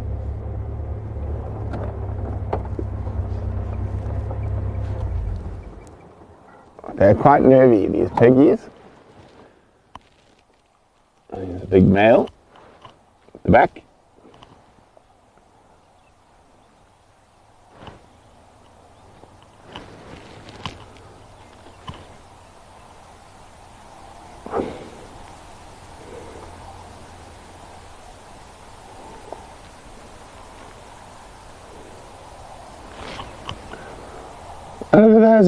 That one on the right has got very distinct upcurved tusks. Now remember I was talking about the tushers earlier. Those bottom tusks are the ones that do the damage, not the ones that are nice and visible. So underneath that there's a pair of tusks that rub up against the top.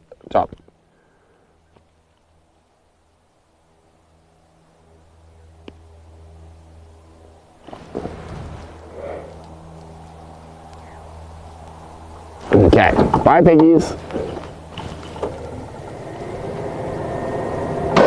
Whoa. Naughty starter motor. This is our reconditioned one. The new one should be arriving today actually. Matt, you going to put the starter motor in? Yeah, why not? It's not a fun job.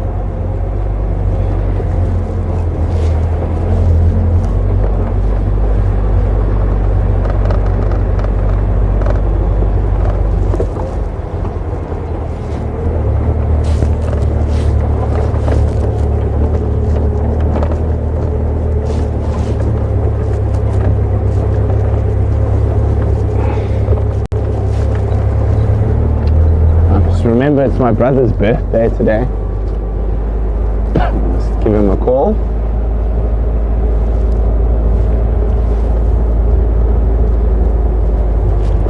Chitty Chatty Meg.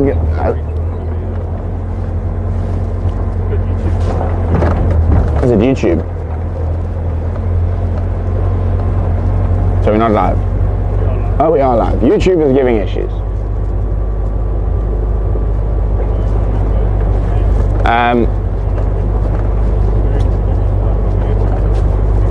So they're completely different. They're generally not.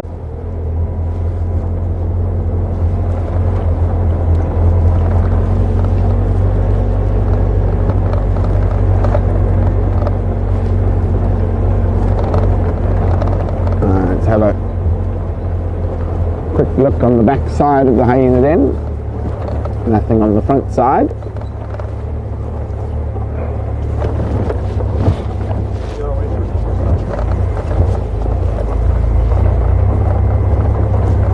Look here, no hyenas today.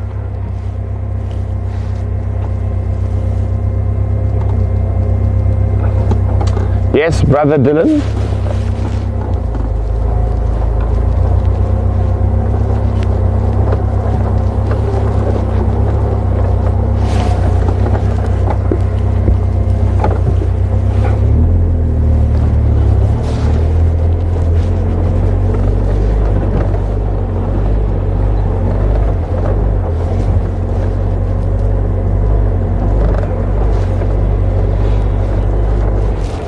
So, big male warthog, probably 45 kgs, is 100 pounds, 90, 200 pounds, so maybe 250, 260 pounds. And some of those big feral hogs can get 600, 700 pounds. Bigger and heavier than a lion.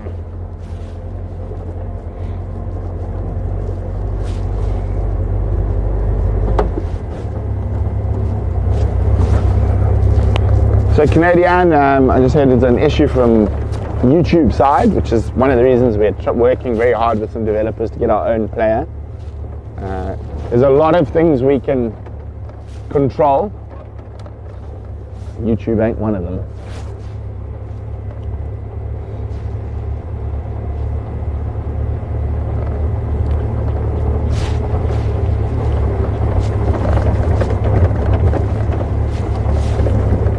We are indeed on Pridelands, Mandy.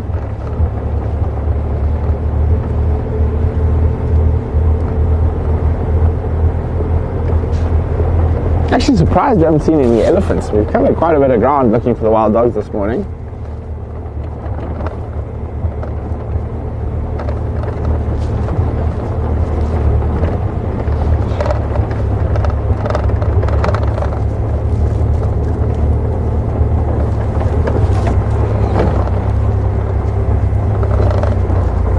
Oh dear.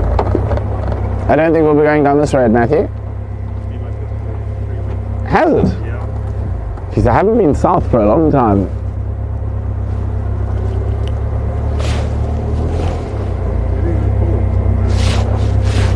Do I have a rope? Did someone take my... Yes. Someone's taken my ropes out of the car again. Kaya, when you clean the car, put things back.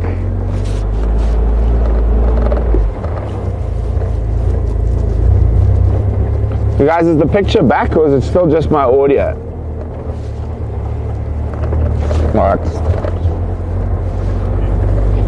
Dang it, the picture keeps freezing and the audio keeps coming, I'll just say.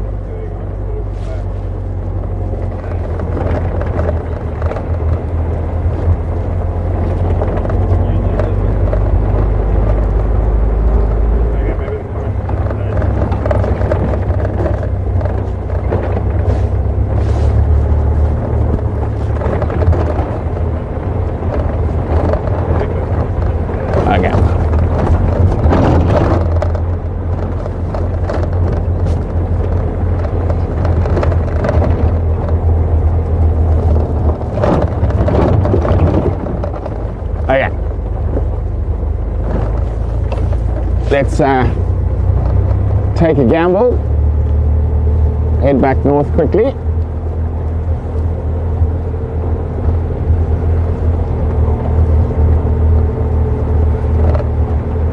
Now the north's been really good to me while I've been on drives in the last couple of weeks. Lots of leopard sightings, lots of lion sightings.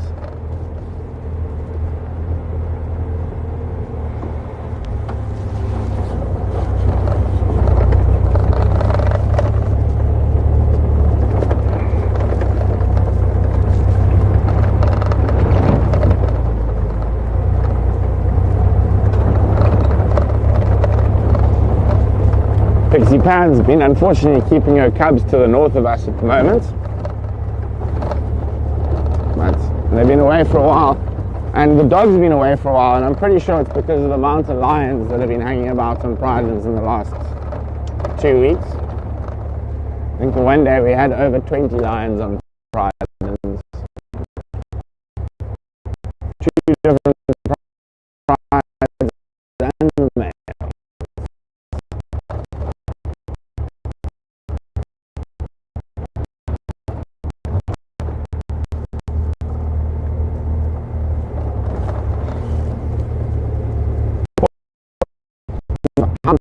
the pack or the collared animal behaves lets you know if one of the other members of the pack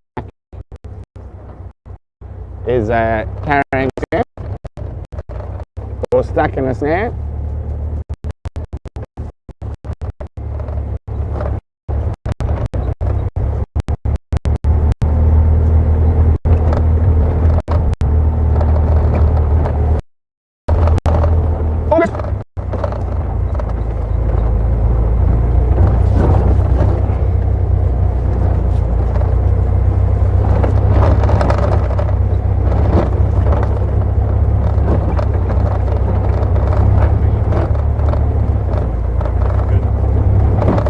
Sorry about the breakup there. I'm not exactly sure what's happening at the moment. I'm sure VM will figure it out later.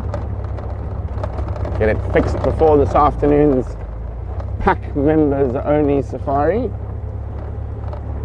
And I see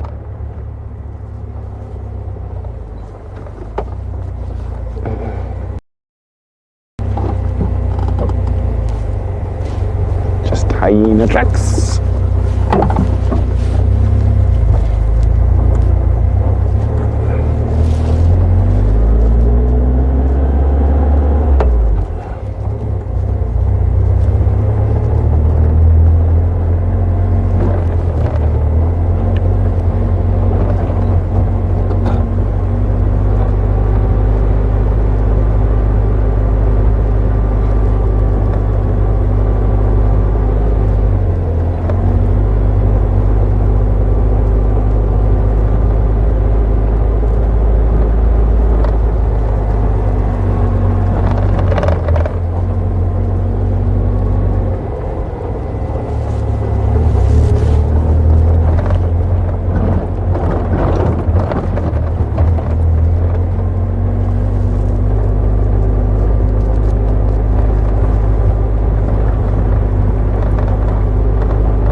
It is a stunning morning, not a cloud in the sky.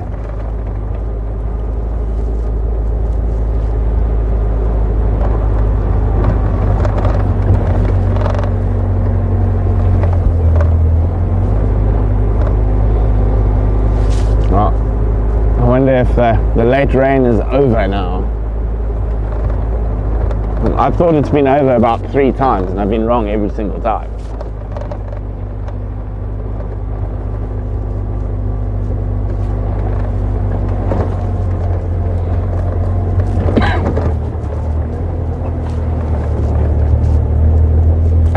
Thanks, Velma.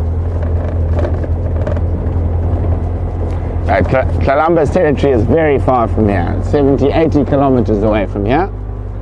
The female leopards we get here, Pixie Pan, Des Moines, and Pixie Pan's cubs from now 2 years ago, who we call, well, the one who's set up territory in the south that we see quite often around Ndlovu Dam and that area. We call her Too Sexy. So those are our 3 female leopards we see in this area.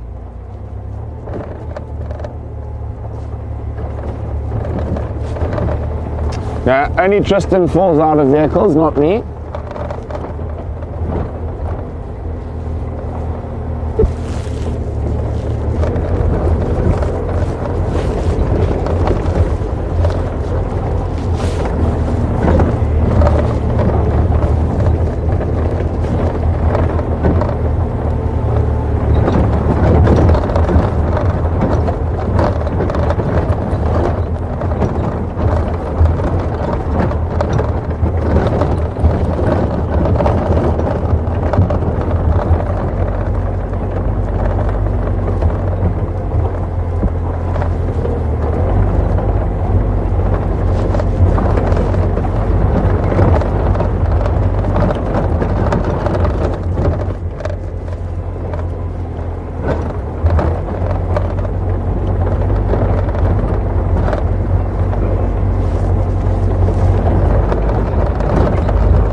is sort of where we are now is Pixie Pan territory. From the western side of Pridelands all the way down to around our house. And then Des Moines, who's her sister, is down to the eastern corner, actually, where we were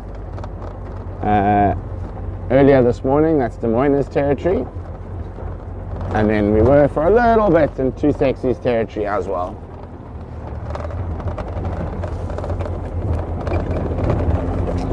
Ellie, I don't get stuck in the mud. I don't remember such a thing ever happening. Ever.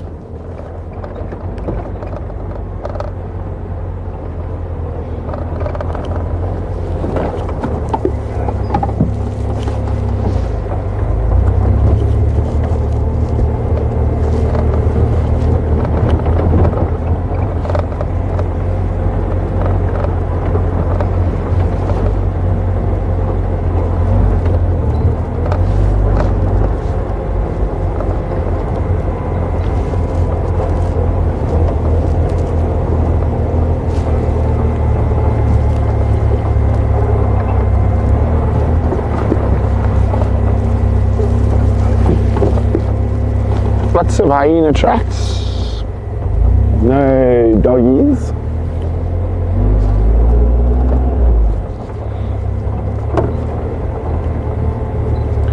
Then of course I could have selective memory.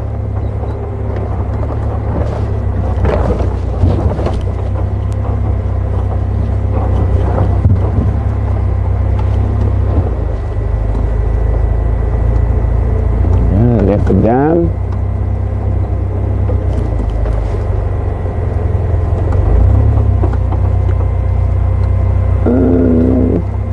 No sign of anything. The dogs do quite like it when they are in the north.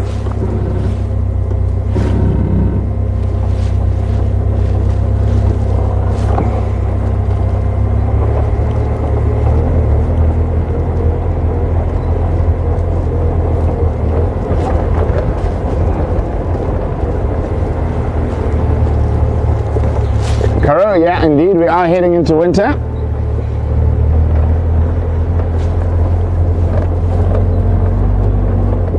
We would be in what Northern Hemisphere people call fall, but we don't really have a fall season.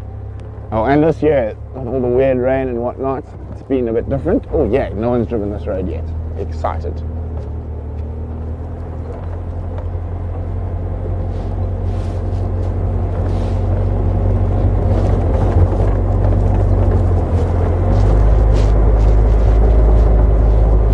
So we have hot and wet and cool and dry. We had to sort of break up our seasons. We really only have 2 seasons. In this part of South Africa at least. Oh, no, he doesn't want to hang around for camera.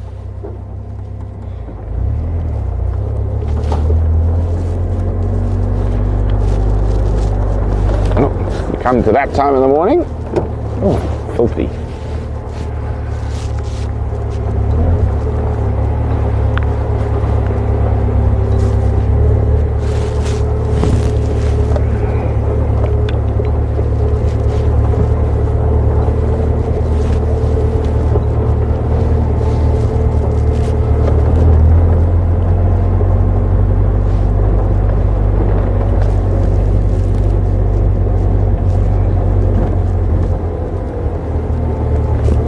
Exactly, Brian. Exactly, Brian.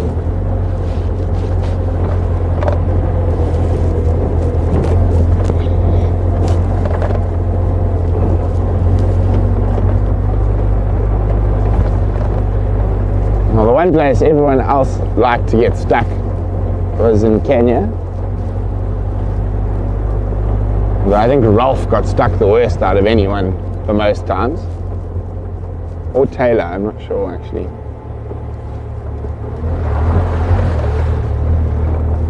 Liam and I got stuck once in Kenya. But we were trying to drive down a road that everyone said was impossible to drive down.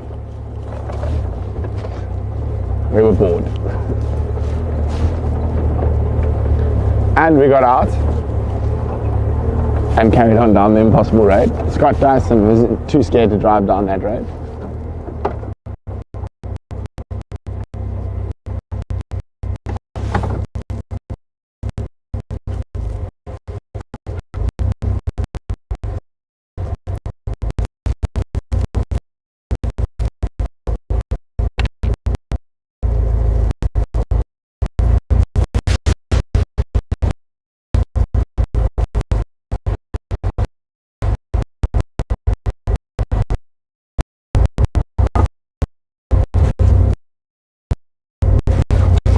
You smoke it? No.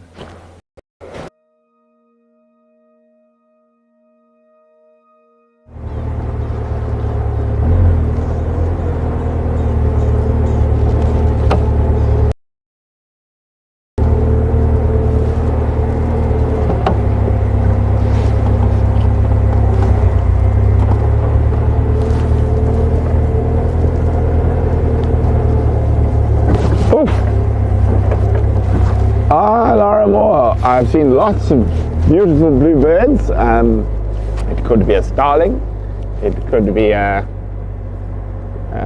lilac-breasted roller, or other bluebirds. Goodman's kingfisher.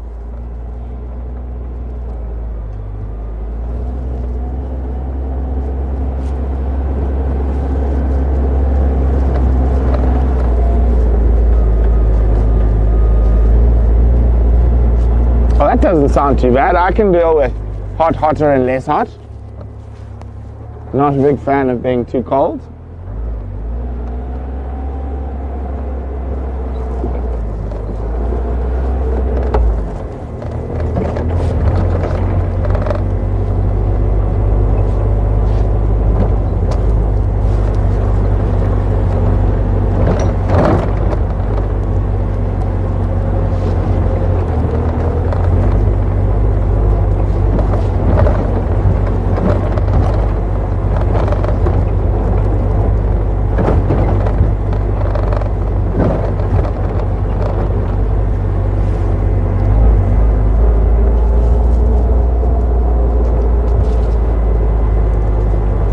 In the Mara on the way back to camp.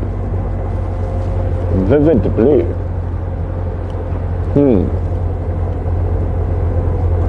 Ross's Taraka, maybe?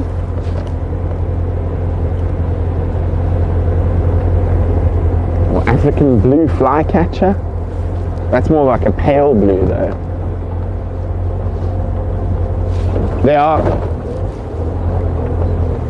2,400 odd bird species in the whole of Africa, and I've seen about 1,400, 500 of them. Good morning. What's happening?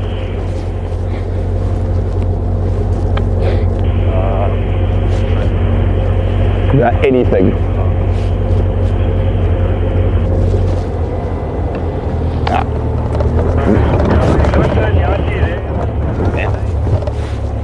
He's looking for any sign, Morris. If Morris hasn't seen cat tracks today, it means there's no cats. I mean, I haven't seen a fresh cat track today either.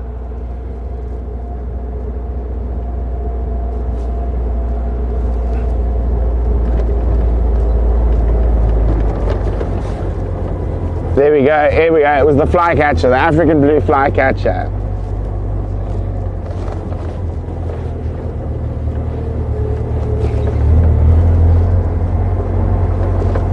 Okay.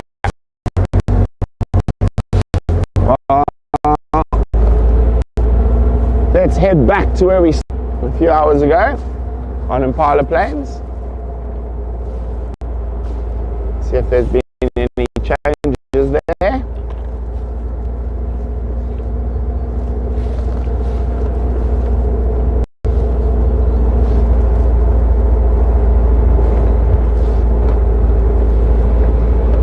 Sort of half hope that somehow the dogs have miraculously appeared on Impala Plains.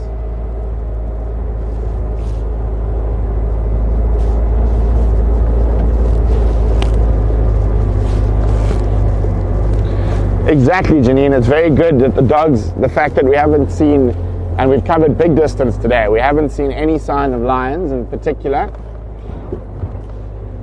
I mean, we have, the only place we didn't check today is in the south eastern corner. Well, I mean, I haven't even seen a leopard track, and normally in this amount of distance you'd see a leopard track even if it was a day or two old.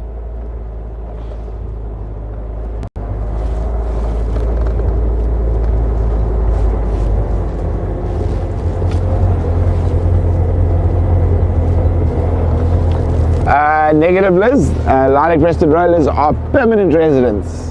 The European rollers have left for winter though. Or there's actually, I saw one yesterday though. There's a few around, but the majority have gone.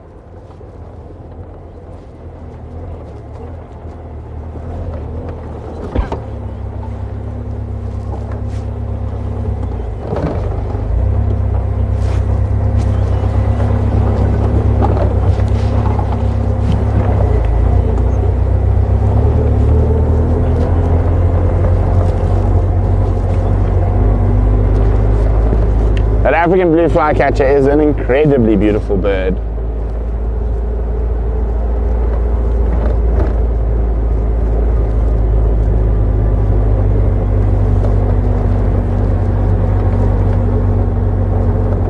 Now, there, speaking of an incredibly beautiful bird in a not so incredibly beautiful spot, it's my favorite raptor in the area, on top the power lines, unfortunately. You see it there, Maddie? Let's have a look. Maybe oh no, they're both sitting up there.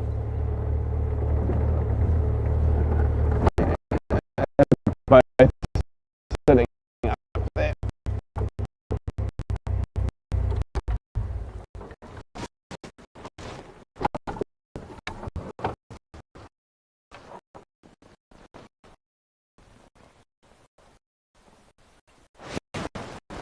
The African hawk eagle. There we go. Sun. Remember, I think we had a raptors hunting. We actually see. Give it a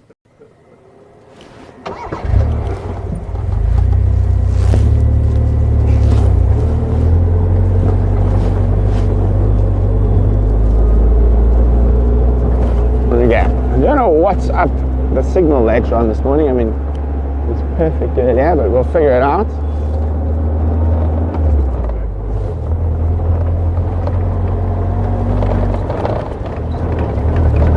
Okay.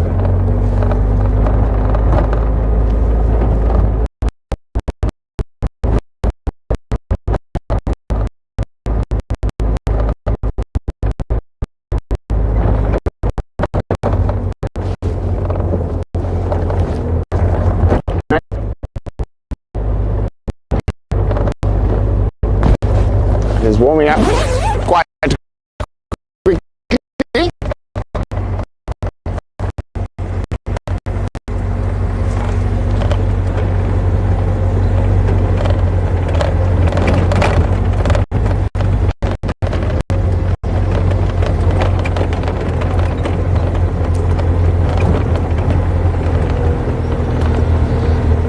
So we're on the plains of Impala.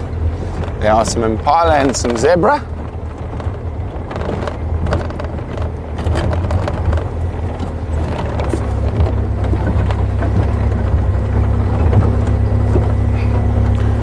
Well, unfortunately,